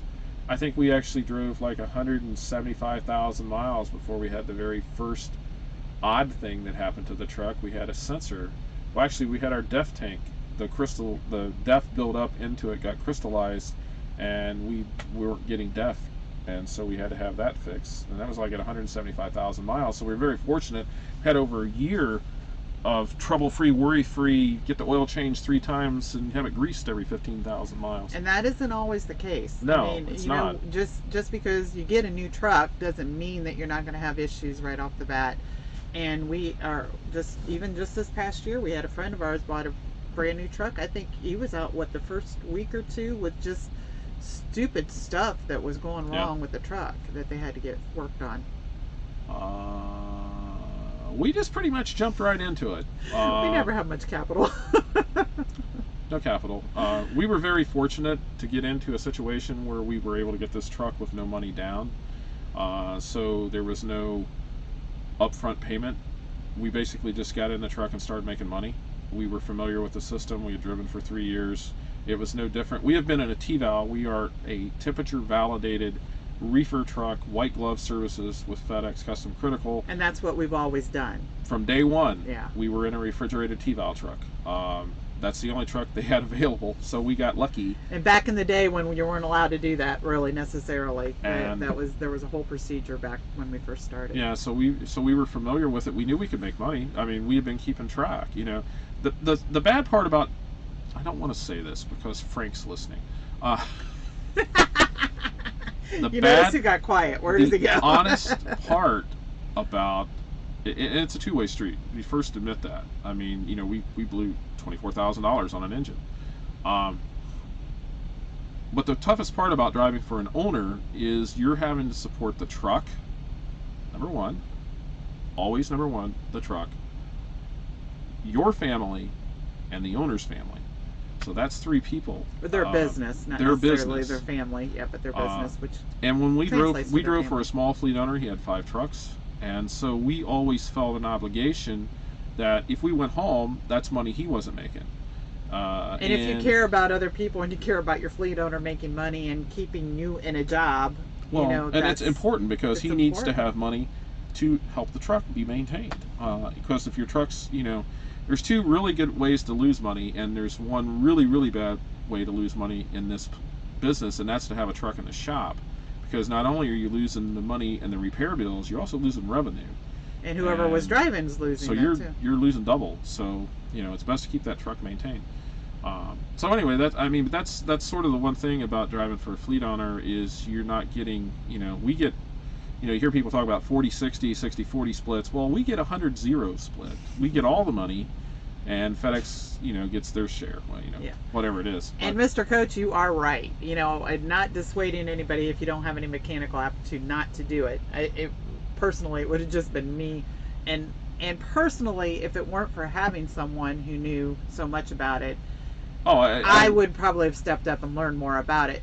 And that should not dissuade anybody. We have friends out here who who do not have a mechanical bone in their body, and and they're out here driving and they're doing great. That's what mechanics are for. That's one out specifically comes to mind who will remain nameless. Yes. There's some people that have no idea about the trucks, what to do. And that should never stop you. Like Coach because there's says, people, and there's YouTube, and there's friends, and there's people you can call, trusted shops you can work with. There's so much information available, more so than when my dad drove. And my dad was actually a sergeant in the Air Force Motor Pool, so that's why he knew everything about trucks. And people are just a phone call away. I mean, we'll still call friends if we get a light on the truck, or we were talking about clearance lights before. If somebody who's gone through it, or even if you don't know, you can call a friend and just say, hey, how do I deal with this situation? This light came on, and we've had a light come on, and we've talked to another driver friend, and they have a light on. They're like, yeah, that thing's been on for months. Okay, well, it was it was the same light, but a different code. Well, and and being able to go on YouTube and look up codes, and on Google, and to look up SPN codes and FMI, all this other stuff that we never want to see ever again. No, we don't. But speaking of which, the engine never did give us a code. We never got a light with our engine. We never got a code. It just started making noise. And the funny thing is, it never lost oil pressure, which just blows my mind because we blew a main bearing, but it kept the oil pressure the whole time. It's really weird because that's what I'm looking at. Yeah, what Jim was looking at, which I was just hearing the noise. that's how much I know. It's a weird thing. It's one of those things. It's not that we didn't maintain the engine. We did everything we were supposed to do with it. Still kills us that we don't know why it did what it did. It just, in that mechanic sense, it just happens sometimes. Being an ironworker and an airline agent, 2 years ago, thanks to all the people. There's lots of resources. I mean, that's one thing that should never dissuade you from doing that. And honestly, it's sort of the standard advice that people give. Drive for a fleet owner. Start out, drive for a fleet owner for a year, or ever how long until you're comfortable. And at least, especially with the carrier that you're working with, because that helps you learn, and hopefully you're learning from your owners too. And I know Frank and them do a great job. Their fleet does an awesome job with putting out mentors and helping, and that's the key. Regardless if you drive for an owner who maybe doesn't do that, with their fleet, just jump in with somebody that you've connected with, via YouTube or via anywhere, and just start up conversations with people. Not to mention, it gives you somebody to talk to while you're driving sometimes. Right. Yeah. I don't regret the decision. It's I don't have to answer to anybody other than this one. I'm probably worse than any fleet owner out there. Horrible. No. but I think it's been a good decision for us. We enjoy what we do. We're going to continue doing it, hopefully. We're getting ready to buy a new truck. So we'll go from there and see what happens. I think it's beats any job I've ever had. And so, even though actually we're both saying this is actually the longest we've both been in a position. It is. We've been here almost 9 years. I was in education for 15 years, but I was in different positions within that education. So mechanics. What? Now you're responding to something we don't remember what it was, Frank. Yeah. Since you have the right fleet owner is key. Where's the thankful Patrick Berry? Right. There's yeah. And I think that is one thing that they do with Highfield that probably leads for them to be as successful as they are is that mentoring program. Whoever came up with that was a genius. Go ahead, Frank. It was you, right? But it's really awesome to be able to pair a new, inexperienced team with a team that knows what they're doing, and I think that it helps. It helps everybody. Yeah. When I first saw that, and being in education too, that's me. Jim will be like, I got to figure out this answer all by myself. I got to figure out this answer with. Maybe even in education, why don't you call somebody and figure it out? Talk to somebody, because that's where you learn. That's how you learn. Well, that's how I learn. He likes to learn by reading. I learn by yapping with everybody. But I think that is an awesome program. Unfortunately, we did not have that when we drove for the first fleet owner. Very little in the way of help or guidance. Basically, literally, hey, the keys for the truck are at the Kenworth garage up in Cleveland. Go get the truck, and you're ready to go. Yeah. The second owner we drove for... we knew other people to talk to. The second owner we drove for, I talked to him for probably 2 hours on the phone, and he told me what his trucks were grossing, and I said, can you show me how to do that? And he's like, yeah, I'll show you. And so for about the first 6 months, every time there was a load, we called. And he showed me some stuff. Now, I will say, freight is different now than it was then. We were doing different things than what we're doing now. It's changed. But, at the time, it's a lot of stuff we've had to learn. If I did what he had told us to do now, we'd be broke. But you have to adapt. At the time, it worked very well. We ran back and forth, East Coast, West Coast. That's all we did. Can't do that now. At least we can. Yeah. And so, it's we were fortunate to have that. A mentor in this business is worth every penny you pay for it. Yeah. And for being in a fleet that has them, it's very. And Frank, it took us a long time, I think, to realize, and our fleet owners really, both of them, were fine with us, deadheading from wherever. And you're right about the averages, and that's what we have to remind people of too. You look at months.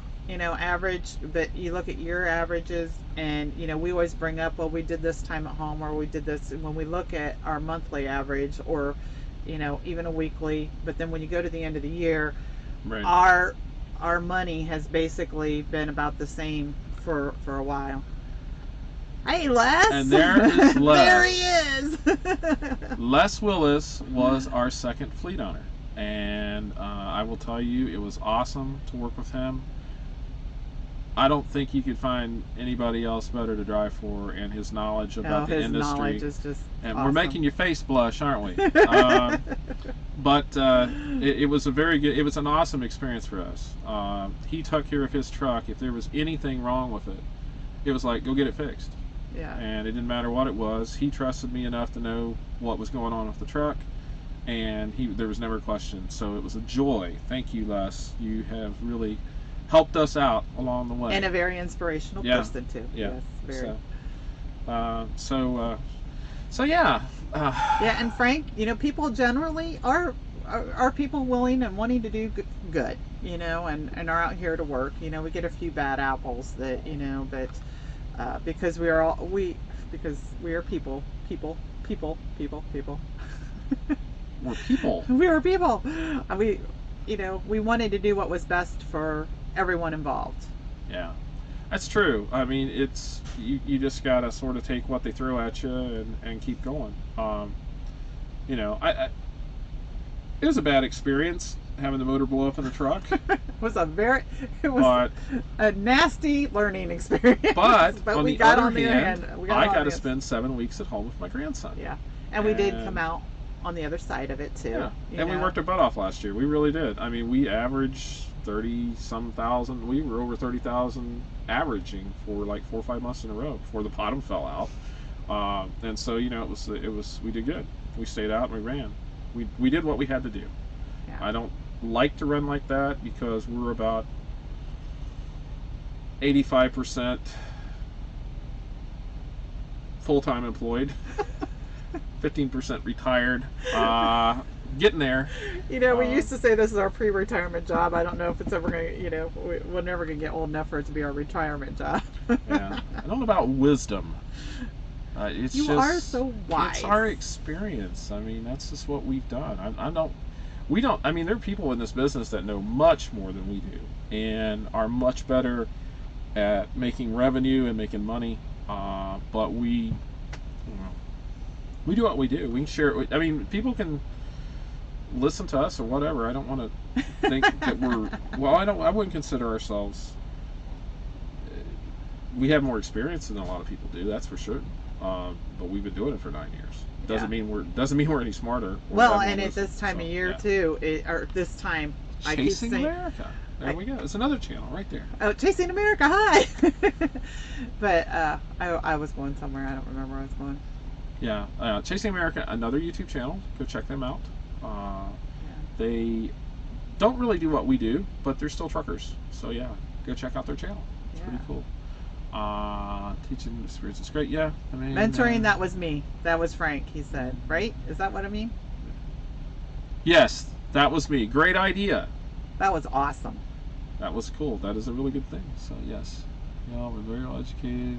Will always be great owners. It's always a good choice being a fleet owner. That's for sure. Maybe first day, but you're also so proud that they've been successful. Yeah, and we owe a lot of that success to you guys. I mean, truthfully, we've never been in that position. So, thank you for everything. Yeah, all these great information stories, all these great channels. It's love to watch all. Yeah, that's what we do. You can send your donations. We do get off on tangents on ours, just in case anybody hasn't noticed that. We never really have an agenda. Well, we do. Well, sometimes we do. We have topics. They may not get covered, and probably not in the right order, and probably not what we thought we were going to talk about. So no, I think our last, I think it was even yesterday, we said we were going to talk about something and totally never did. So, and I don't remember what it was now. Yeah. On another note, tomorrow is Easter, and so we are so thankful for that, and we hope everybody of those of you that celebrate Easter, happy Easter. And so we will be watching services on TV, on live, out here on the road. Technology's awesome. Yep. And right now, with all that's going on in the world, there are lots of live services tomorrow, and it'll be neat to kind of see how everybody does it. Yeah. You know, try to do it traditionally the way they do it, but do it in a technological way. Right. So, but that's important to us. That's part of who we are. We are Christian folk, and if you're not, that's fine. Not judgmental.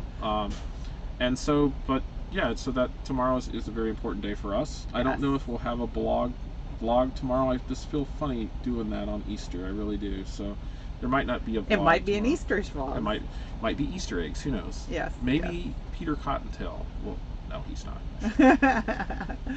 So anyway, but yeah, and we were talking before that during this week considered Holy Week, and I can't believe Lent was, you know, started before all of this other crazy stuff in the world started happening. But you know, and it seems, I don't know about everybody else, but like on Facebook and things like that, Easter is just kind of all of a sudden just kind of getting thrown out there like as an afterthought, you know, kind of thing. It's just weird. I think we got distracted. I think it's just weird. We really did get distracted. This started about the beginning of Lent, and you know, Good Friday, and with all the stuff that went on, and in New Orleans, and the emphasis that's been placed on, Mardi Gras, yeah, contributing to their rise in cases down there.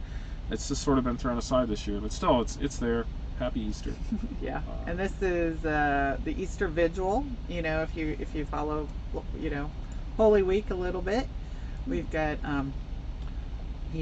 which you looked up because traditionally in our church we had a Good Friday service or whatever, but then the Easter Vigil, like one of our pastors came in and we did a service on Easter, on Holy Saturday or whatever you call this, which I had never heard of growing up, and I didn't know the history behind it. You right. looked at the history behind it today. Yeah, we'd never been involved with one of those. It's pretty cool. So yes, Les, he is risen indeed.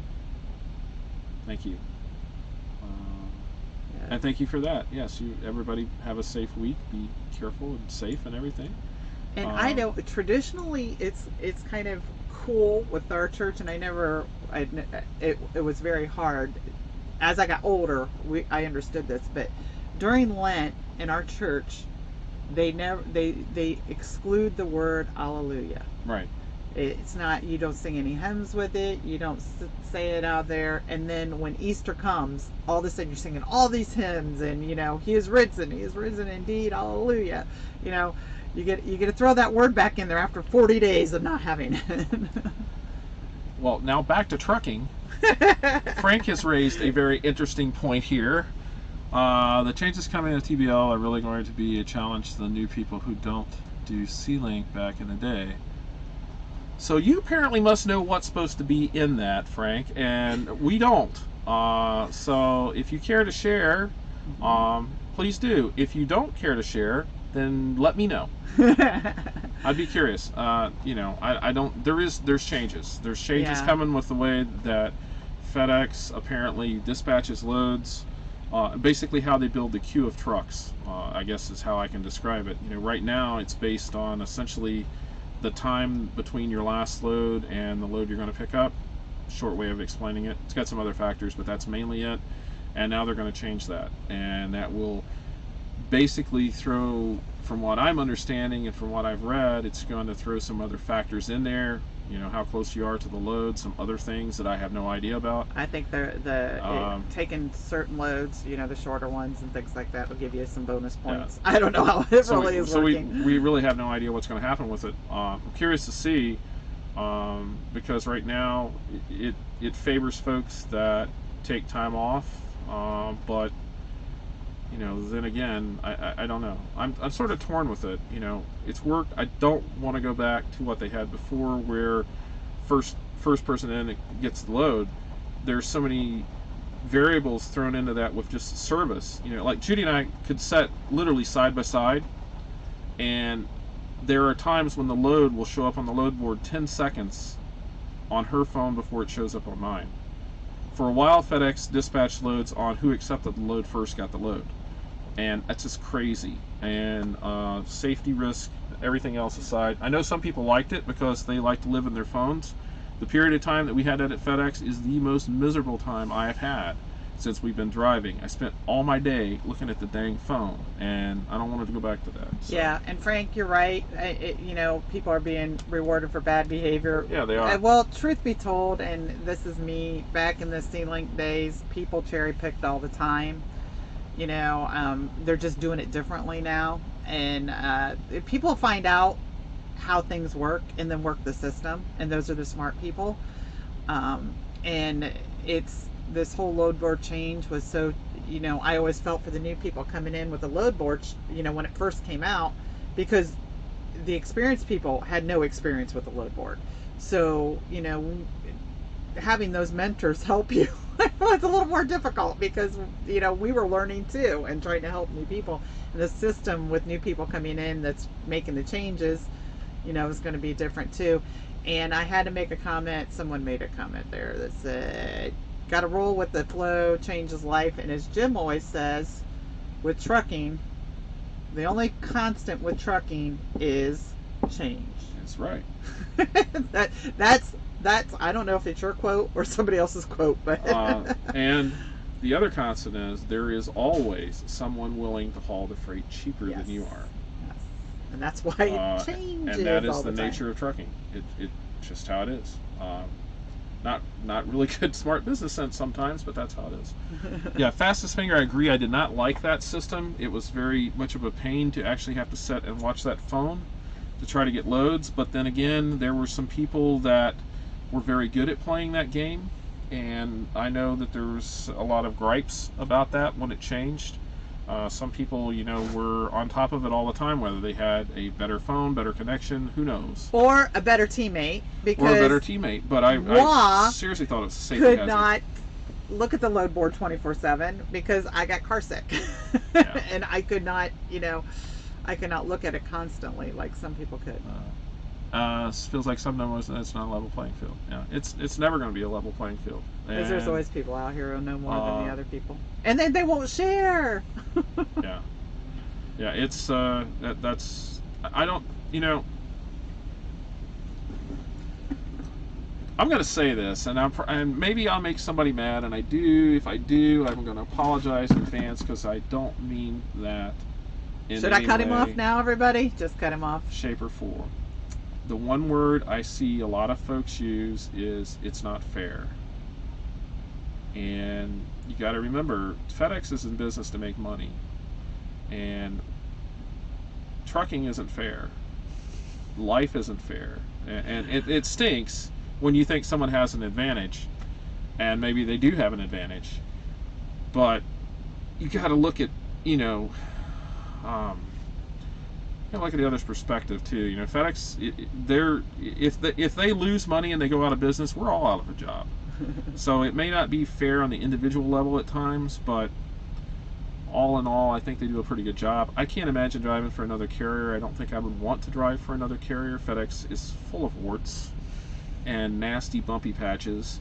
But for us and what we do, we like driving for them 99% of the time, and I don't think, it's just, it is what it is, folks. Either do it or don't. Yeah. That's why I'm going to really step in it here. Minimum wage. Stop. If you don't want to work for a minimum wage, go find another job. Stop. Sorry. I'll end that political rant right there. So there we go. Life isn't fair, right? I was told that, and as an educator, we used to say it to the students all the time when they'd say, "Oh, it's not fair. So-and-so, not fair." Yeah.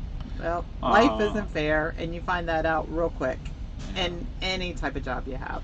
Well, and I've always, this has always sort of cracked me up too, is the term favoritism. That term is bandied around sometimes when people say, "Oh, it's favoritism. They got the load over me," or they got favored. Well, here's an idea. What are you doing? What am I doing? I'm playing with my pillow. I'm literally playing with my pillow. Anyway, favoritism. Here's an idea. Become the favorite. Yeah. And I don't know how you do that. I always ask that. How do we become the favorite? But I mean, that's always my thought. If there is favoritism, figure out how to become the favorite. Then play the game. It's not fair. It's fixed, folks. I mean. Yeah. Hey, Frank. Just as long as they're not throwing sand in my eyes, I'd be happy to play. Sorry, I do have a political side, which I try very, very hard not to show. Just stop. Nah, we'll drop that right there. FedEx has given all of us the opportunity. It's their sandbox. That is exactly right. I said I want sand in my eyes. Exactly. That is exactly right. I don't know what that has to do with it. No, you're right. It's our opportunity to play in it. That's true. And it is what it is. You gotta learn to deal with it because they can take the ball and go home. It's not fair. Never gonna be fair. Yeah. Is we're going forward no matter what.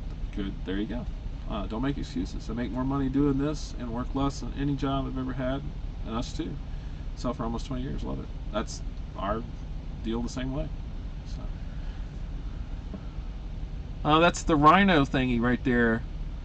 I've not read that book. You need to. I need to read the book. Judy I don't think I've read it. See the rhino? We got rhinos. I have heard that. I like the rhino thing too. That's pretty cool. Yeah.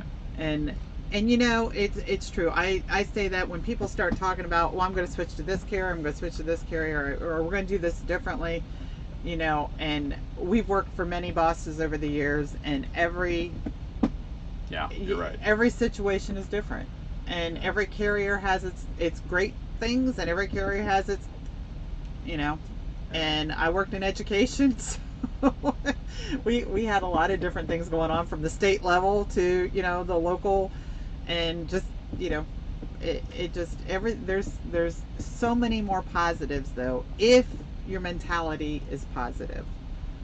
If you start thinking negatively about things and getting down, which we tend to do when there's not a load out there, but if we just think positively, it's going to happen. It does. Hey Jim, here is a big theory. What do you think of this? Why? I don't know. Did you send me something, Frank? I don't know. Did you send me something? I don't know which. I missed it. I'm lost. Hey Jim, here is a big. I love it so much, Mr. I think we've basically solved all the world's problems tonight. I love it when we have times like this. Yeah, and it is so nice. It's so nice and to have so many people on here that have so much information and wealth of knowledge. You know what's really sad is I keep wanting to wind the video down.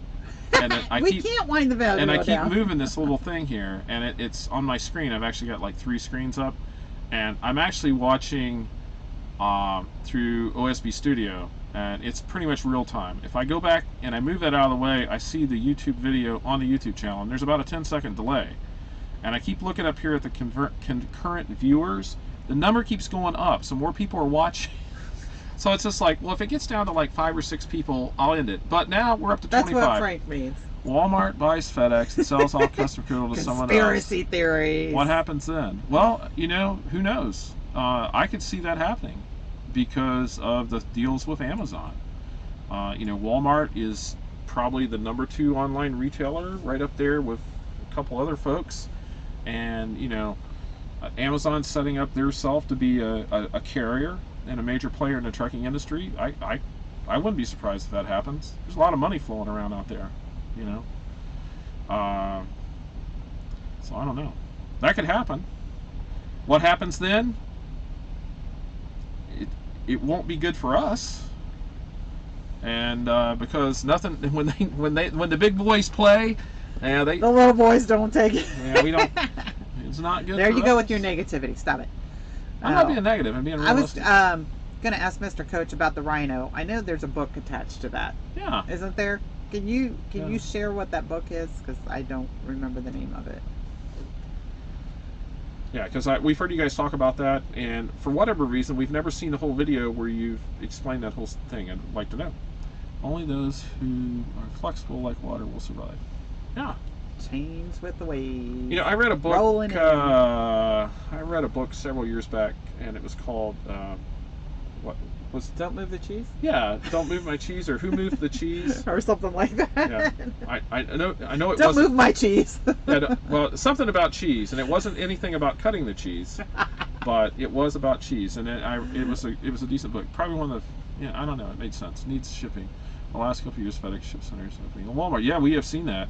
Yep, we have seen that quite a bit. So yeah, that is something that definitely could happen. I mean, you know, Walmart's a huge company. Why not? You know. Thanks, Frank. Rhinoceros success. Here's a I'm thought. gonna put that in my little notes. Here's a thought for you. You know, the Postal Service is talking about becoming insolvent in June. What happens then? You know, they're still a very major player in shipping things around the world. So I don't know. Do they privatize that? Who Stole My Cheese? Is that it? That's it. Yeah, that sounds right. Who Stole My Cheese? It's a good book. It's very short. That one's a good one. Yeah, it is. It's it was kind of right up my alley of reading. It was more up my alley. Your alley's. Yeah, not really. You know, this thick of books. I read books like this. I have essentially 2 gifts in this world. Well, 3 gifts. My family, had to get that one in. I am very, very good with visual spatial acuity. I can see stuff in my mind. I can look at a two-dimensional drawing and I can see it in my head. It makes very good for backing up trucks. I can get out and walk around a truck, get back in a truck, and I know where everything's at. It's Except a handy for if the thing. fuel cap's on or not. Well, that I freak out about. And the other one is I read incredibly fast. I literally read around 1,200 words a minute if I go there. Normally I don't, but I can, and I can comprehend everything I read. It's a gift. Picked it up on my own. So, but naturally, I don't get to read anymore. I read the internet, and when I do that, I can't read that because you get going off in different directions. Yeah, my mind. I'm scatterbrained. Can't multitask. Horrible multitasker. He cannot. I'm telling you, folks, if he's reading and I say something to him, 10 minutes, 10 minutes later, he'll say, did you say something? Yeah. Because he's got to finish reading whatever it was he's reading.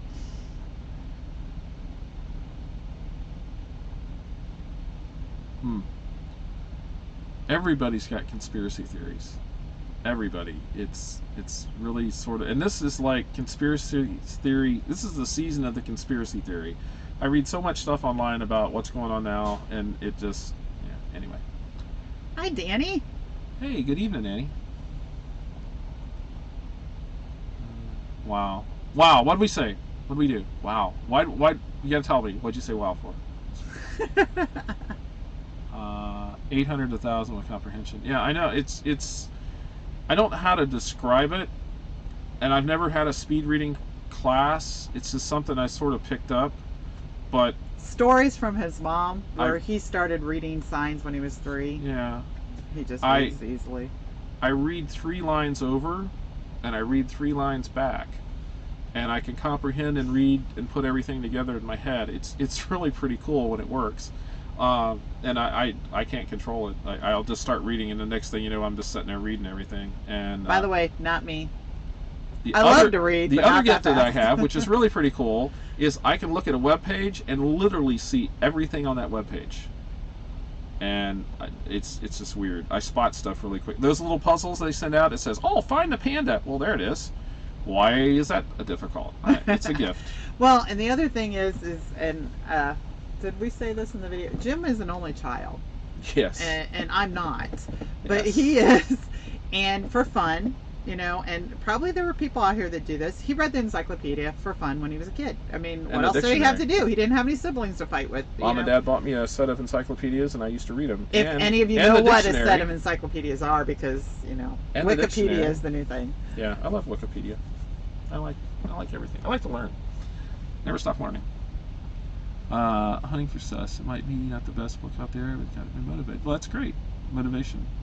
It's around never a cow when you read it. Sorry. What? No, he said always a rhino and never a cow. There's some big honking horns on them big Texas Longhorns. Those Texas Longhorns. Probably read as a kid a lot. Yes, I did. I read. Still does. I read so much when like Judy so said. Many I used novels, to so many things. I've read The Lord of the Rings probably 30 times, and I can go. I go through.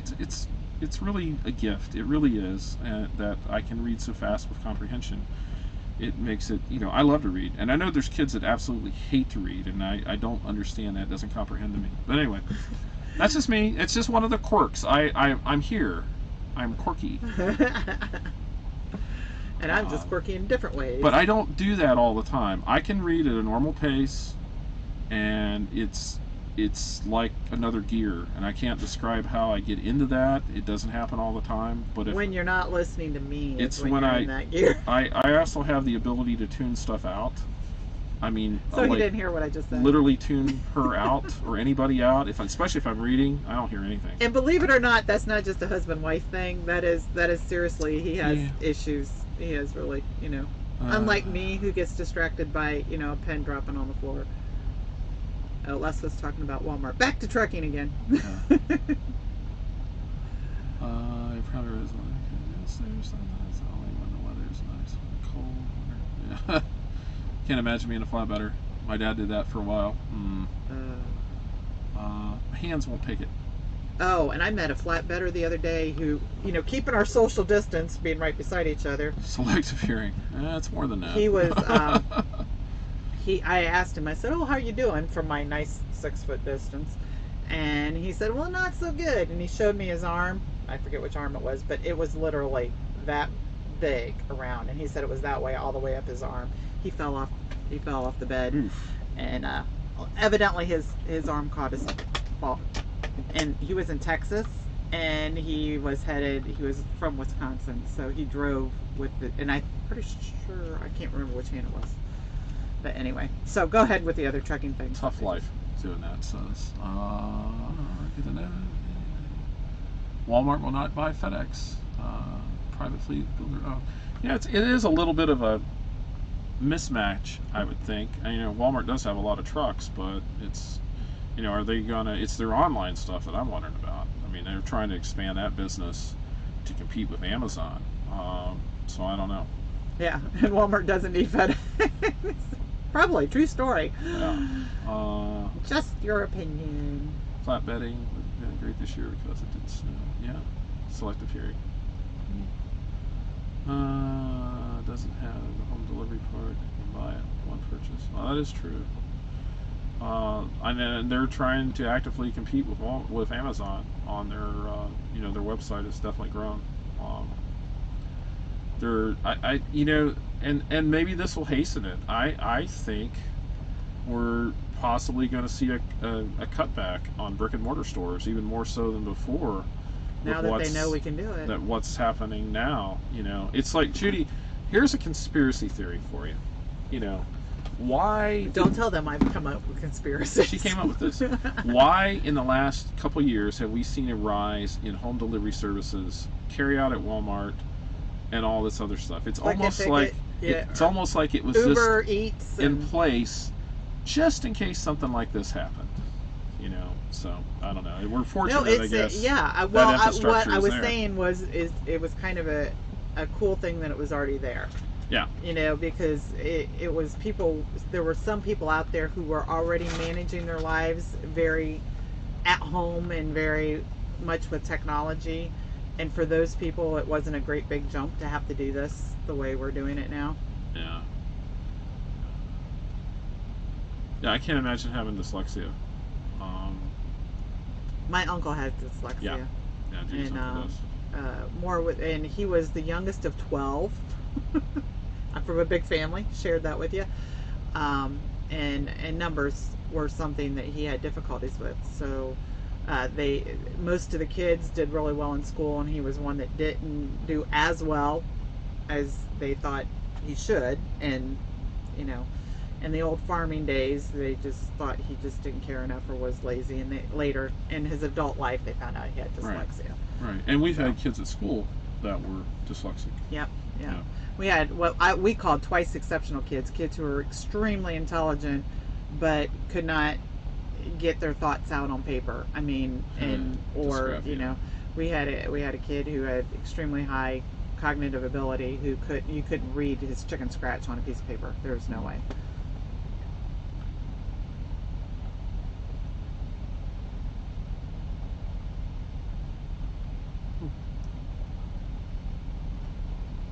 Not all Americans are lazy, but some of them are, definitely. Yeah, I think we have I don't want to say a delusional view of because in the United States, I walk in this store and it just boggles my mind when I think about other people in third world countries, and I know this is a whole other topic, but when I go into the store, it's just like, I can't believe all the varieties that we have to just feed ourselves, and everything, how much laundry detergent difference, how many of us spend so much time going to the store and figuring out which brand we like best, or what type of cereal, or what type of whatever. It's lazy. I don't know. We just have so much stuff.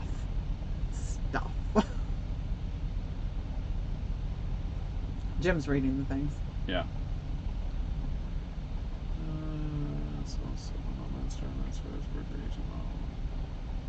Yeah, I don't know.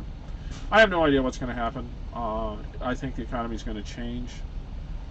Maybe not for the better. And I think what we're going through is going to affect our economy and the way that we live. Because you got to remember, folks, all those stimulus checks that are going out, that $2.2 trillion, somebody's going to have to pay for that at some point in time. I'm not. I'm just bringing up realistic stuff, you know. Realism, not politics. No. Two different things. So, and who do you think that's going to be? Go with the flow. That's all you can do. We're the little guy, you know. Try not to get stepped on. Yeah, and as much as you can, you know, with the changes in whatever we're doing right now, we're having a major just change. That's not even trucking industry, but you know, our whole social society world.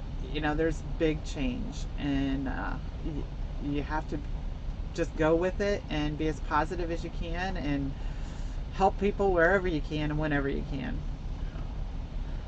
Yeah, we'll see what happens. Hopefully it won't be too different. So, you know, I saw a thing on Facebook. As you can see, that's where I get all my news. And since it's on Facebook, news, it's got to be true, right? I know it's true. But I saw it was like a Venn diagram. I don't know if you guys know what those are. It's like a diagram of circles, overlapping circles, you know. And then the good stuff in the middle. The intersection. Well, it was a Venn diagram of like 8 different overlapping things, and in the middle there was like where everything overlapped. And all the circles were like 1984, Brave New World, Animal Farm, all these dystopian, you know, weird futuristic novels, and in the middle it said, "You are here."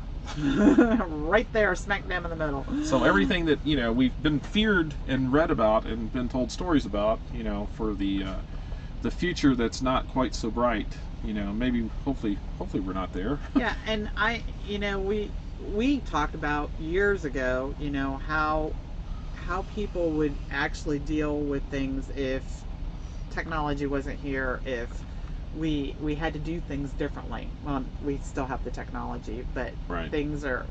People are having to do things differently and be creative. And, you know, again, coming from that education perspective, that's one of those things that I think we have lost a little bit in our teaching and education is that problem solving skills and that teaching skills. Now, there are problem solving skills with the kids, you know, as far as technology goes. They're doing such an awesome job there, but without that technology, you know, how do we solve problems when we don't have, sorry guys, YouTube to go look up answers on? What? find out what the answers are, you know. Blasphemy. But just solving problems, you know, and I think this has given us the opportunity, looking at things positively, this has given us an opportunity to find our creativeness again. Right, yeah. We've seen examples of that on YouTube and Facebook of new ways that people are approaching old problems and trying to put old technologies into, you know, if we were home right now, I would be out planting a garden. Yeah. And I feel really bad about that because I would really like to do that. My daughter is at home and she could take care of it. And, you know, we have Judy's... She just got laid off Monday. Judy's mom is very good at using these little fillers right here, cannon jars. That one's empty because we ate it. And so, you know, given the choice, I would love to be home to plant out a garden this year and then can a lot of those fruits and vegetables, tomatoes, and whatever else we grew. And but we're not there to do that. But it definitely would be, you know, like you guys said, it has re-energized our goal of being self-sustained, and I think that's we brought up in another video about. Does anybody know of anybody who has plants in their truck? You know, I was just curious if we could actually like do tomato plants in the truck and how that would work. Or, right, you know. I don't know if you could grow, you know, microgreens or lettuce or something in the truck. Yeah, you'd have a salad every day. That'd be awesome. You probably could, until, you know, you had to go through some place and they searched your truck. What are these? Not what you think. Not what you think. Yeah.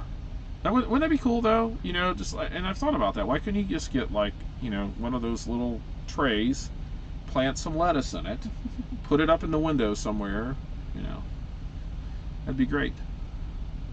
World has been put on cedar with this complete change all the way around for the human race. Yeah, it happens. It's happened before. It'll probably happen again.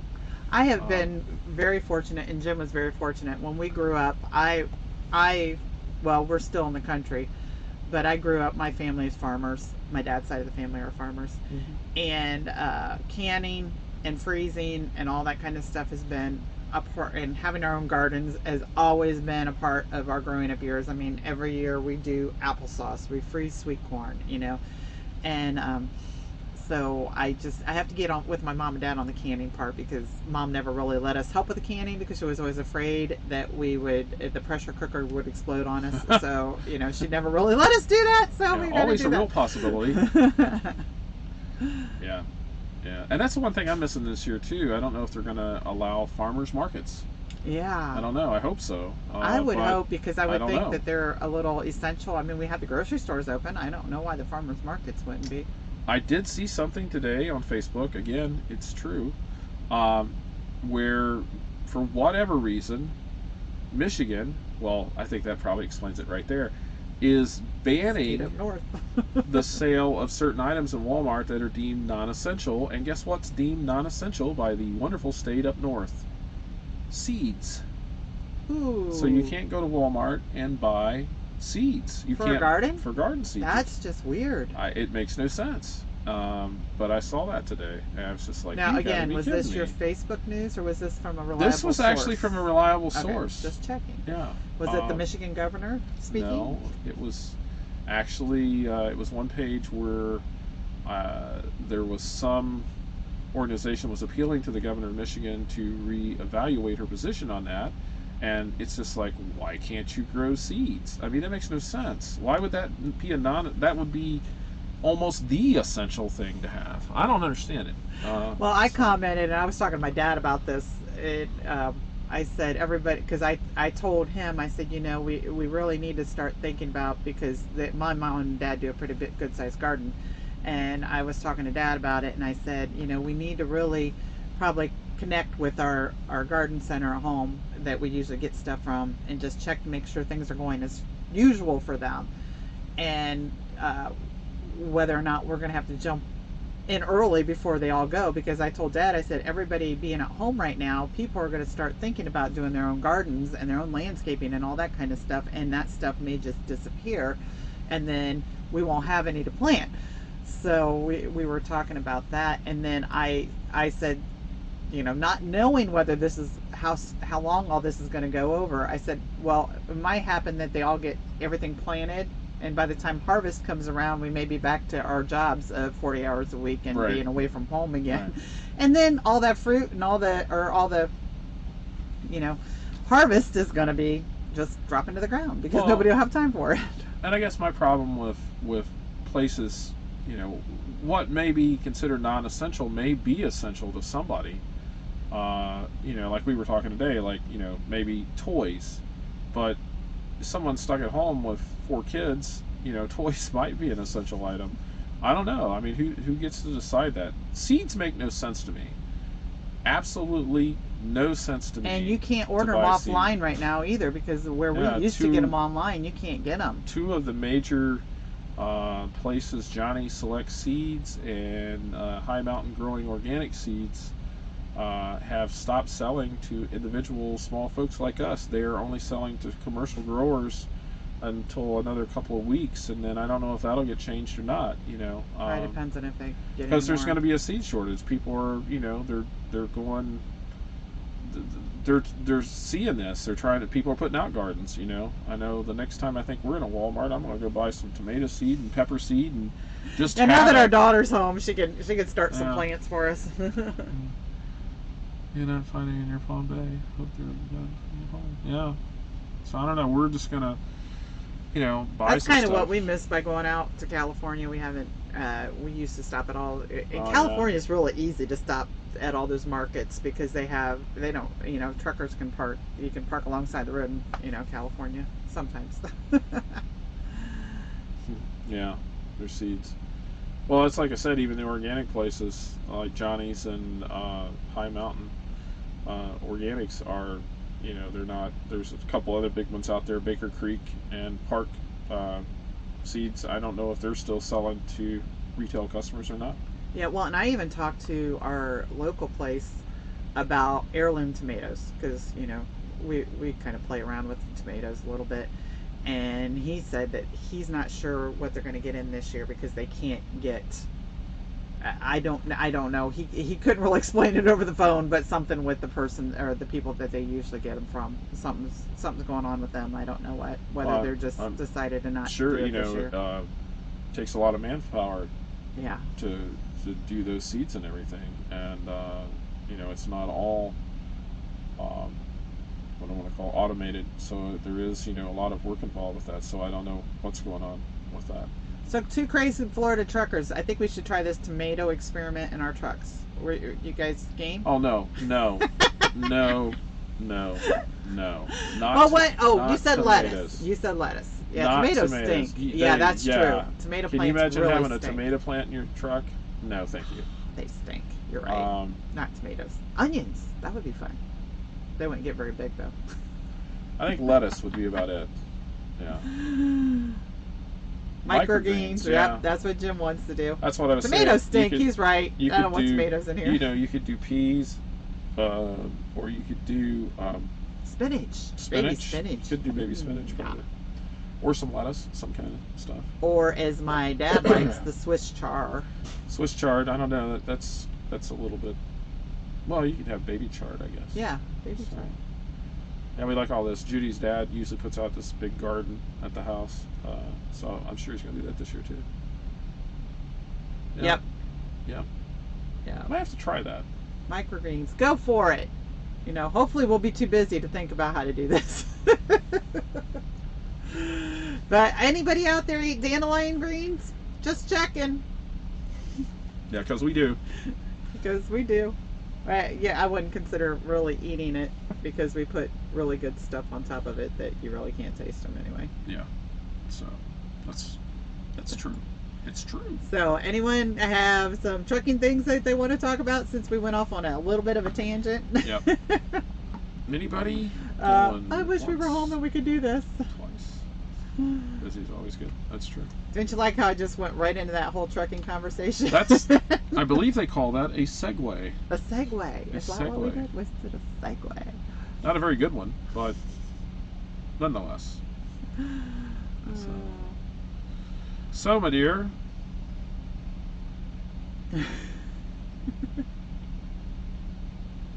I love all the emojicons. I've never been good at emojicons or whatever they're called. I can never find them. Emoticons? Emoticons? Yeah. I don't know. Emoticons. Is that what they're called? Emoticons? I guess. What's the EMOJJ or emojis? Something? Emojis? Yeah. Are they the same thing? I think they are. I don't know. Somebody techie help me with these, these vocabulary, the tech vocabulary. Yep. That's where we're drifting off to. Probably not going to be on here too much longer. Hey, why don't we just stick around till 10:30? That'll be 2.5 hours. 10:30? Wow. Yeah, you're cutting into our NCIS time. I'm cutting into it. I think you are. Yeah, we're probably gonna. We will stick around till 10:30, just in case somebody else wants to, and then I think we're gonna go to bed. We're on Eastern time.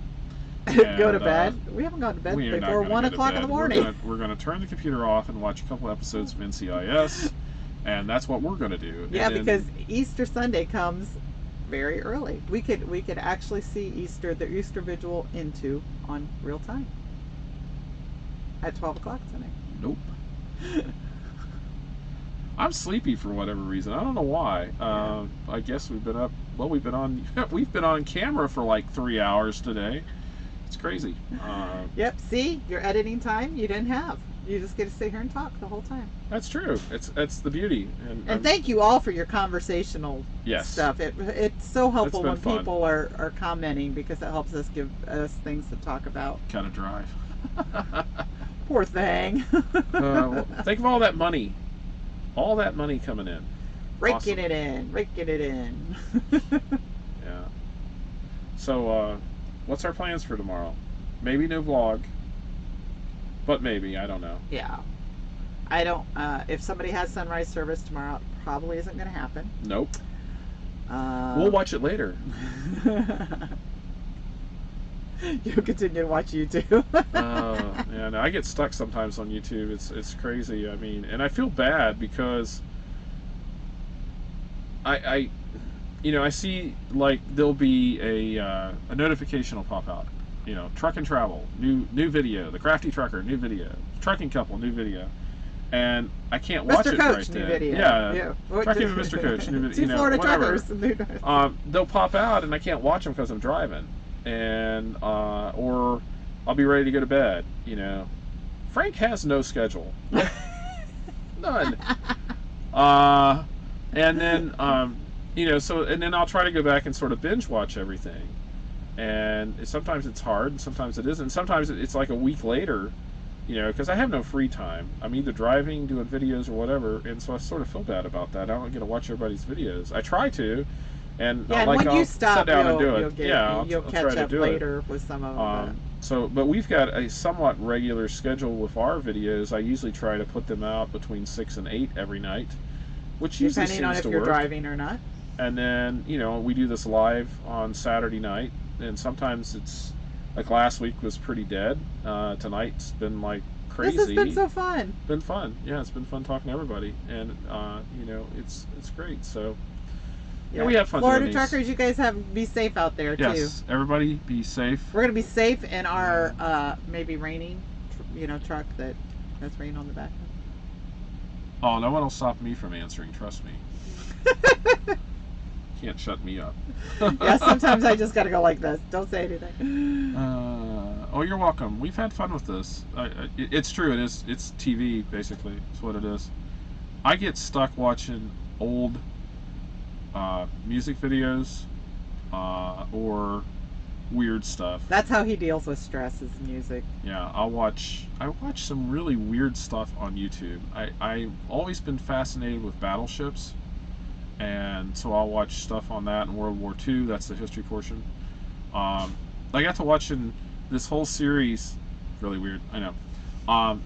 It was actually, it showed the battle maps for a lot of the Civil War battles, and some of the really obscure Civil War battles, not the major ones, not like Gettysburg and Vicksburg and Antietam and things like that, like really obscure little battles that took place in the middle of nowhere in northern, Alabama or someplace.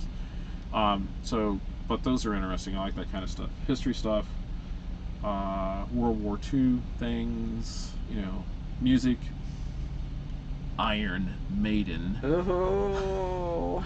I have weird taste in music also. You don't have weird taste. We have similar taste. Oh, I have weird taste. I'm more of a whatever was popular and whatever is, but I'm a rock person, but not as heavy as you but are. I like jazz.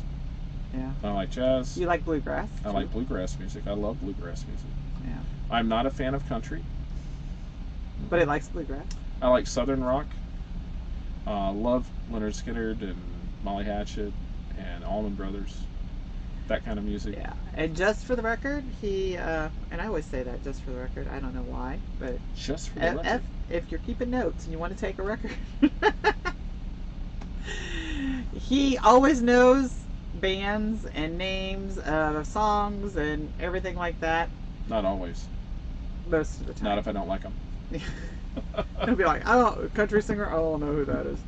But for me, I can't tell you the name of anybody who sings anything or the title of the song, but I can sing the song. But I just can't tell you anything else about it.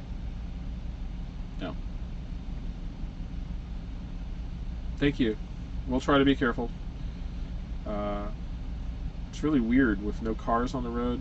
I feel so much safer driving. It's weird. Yeah, truck drivers to me even seem like they're driving safer. I don't know why. Well, they're not having to worry about so many people. The roads are overcrowded, and it's just... Well, and I think trucks can see trucks, but trucks can't see cars. Right. I hate to go... we have an F-150 at the house that's, sort of raised up a little bit. Why we it's have got it, the big suspension package under it. And even that thing sets too low. And then try to get my daughter's car. Oh, my gosh. She has a little Toyota Corolla. I tell her, slow down, Dad. I'm driving 40. Slow down. You're doing 110. So I don't know. But yeah, so we'll have to go find some interesting things on YouTube to watch tomorrow, I think. You can. Yeah. Or we'll just watch NCI. I didn't do my yoga either. You're very welcome, and thank you for everything you guys have done, and we really appreciate the shout outs and the trucking couple also. And so yeah, another shout out to them. Yeah, if you all although are still I think here, a lot of you are already on their channels, with but any just of if the you're not, just YouTube go like channels them. that are here, go watch them, give them some likes and some thumbs up, and try to build our little community of it's kind of cool channels. To have a YouTube community of channels. It is. Yeah, it's really neat. Big channels, little channels. It's really pretty neat. Yeah. Thank you. Yeah, James. and Happy Easter too. Happy Easter to I think we everyone. said that, but we keep saying that. I don't think there's a limit on. I don't think so either. I don't think that works that way. So, was there anything else? I know there was something else I wanted to talk about. I think it's really. I can't imagine there was much more else to talk about. Yeah, I will be silent for the next 3 days. I try not to talk too much. You try not to talk too much. Right. Is that funny? That's kind of funny. I guess so. Music. Speaking of music, we had, when we're talking about Expeditors getting together, I kind of forgot about this, but we actually had a jam session in the back of a truck. And was that was at one of the truck shows, wasn't it? No, it was Ontario. It was in Ontario? There was a gentleman that drove for FedEx, him and his wife, Dave and Linda Terry. They drove for FedEx Custom Critical for many years, and Dave, very, very skilled, highly talented musician.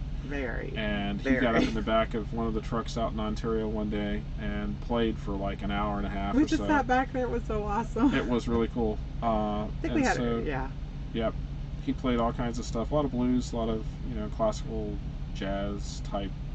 Well, he was originally in a band blues. That opened for some pretty major from the people. Cleveland area, so an Ohio person, and they have since came off the road, but still have them on Facebook, and he still plays his music. Still plays. And I forget how many guitars he had. He showed us his room of guitars. Yeah, it's fun really cool fun to sit and listen to his stories. But that's what's cool about getting together. Yep. When we can. Obviously, this is not a time to do that. But Appreciate, we can get together, but only not on in YouTube. the back of the truck like we did that day. Dude, that would be bad. We'd all be sick and dead. Yeah. Although we were under our 10 limit, but probably not the 6 foot apart. Yeah, that was really cool. So anyway, I think we're dwindling down here. We're going to give it till 10:30. So we got about 4 minutes left.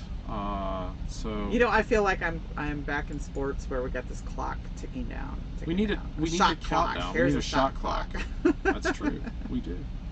So we'll start saying our good nights. So thank you very much. Happy Easter. Happy Easter to everyone. Thank you. We will do this again next Saturday. I don't know if everybody will show up, but we appreciate everybody that's been here. Thank you for subscribing to our channel, like our videos, give us a thumbs up, ring the notification bell, Judy. Ring. I'm not asleep yet. Go back and like this one, then watch it. Tell your friends, share it with all your neighbors. Go out and And this is my driving time, so normally I'm not tired. Jim, on the other hand, is like I should have been in bed. Not that he's been driving, but this is normally his sleep time. We've been sitting since when are we? Wednesday, Thursday. Yeah. Thursday.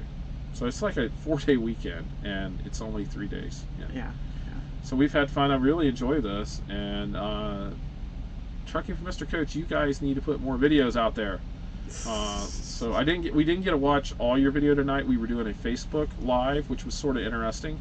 A little different program.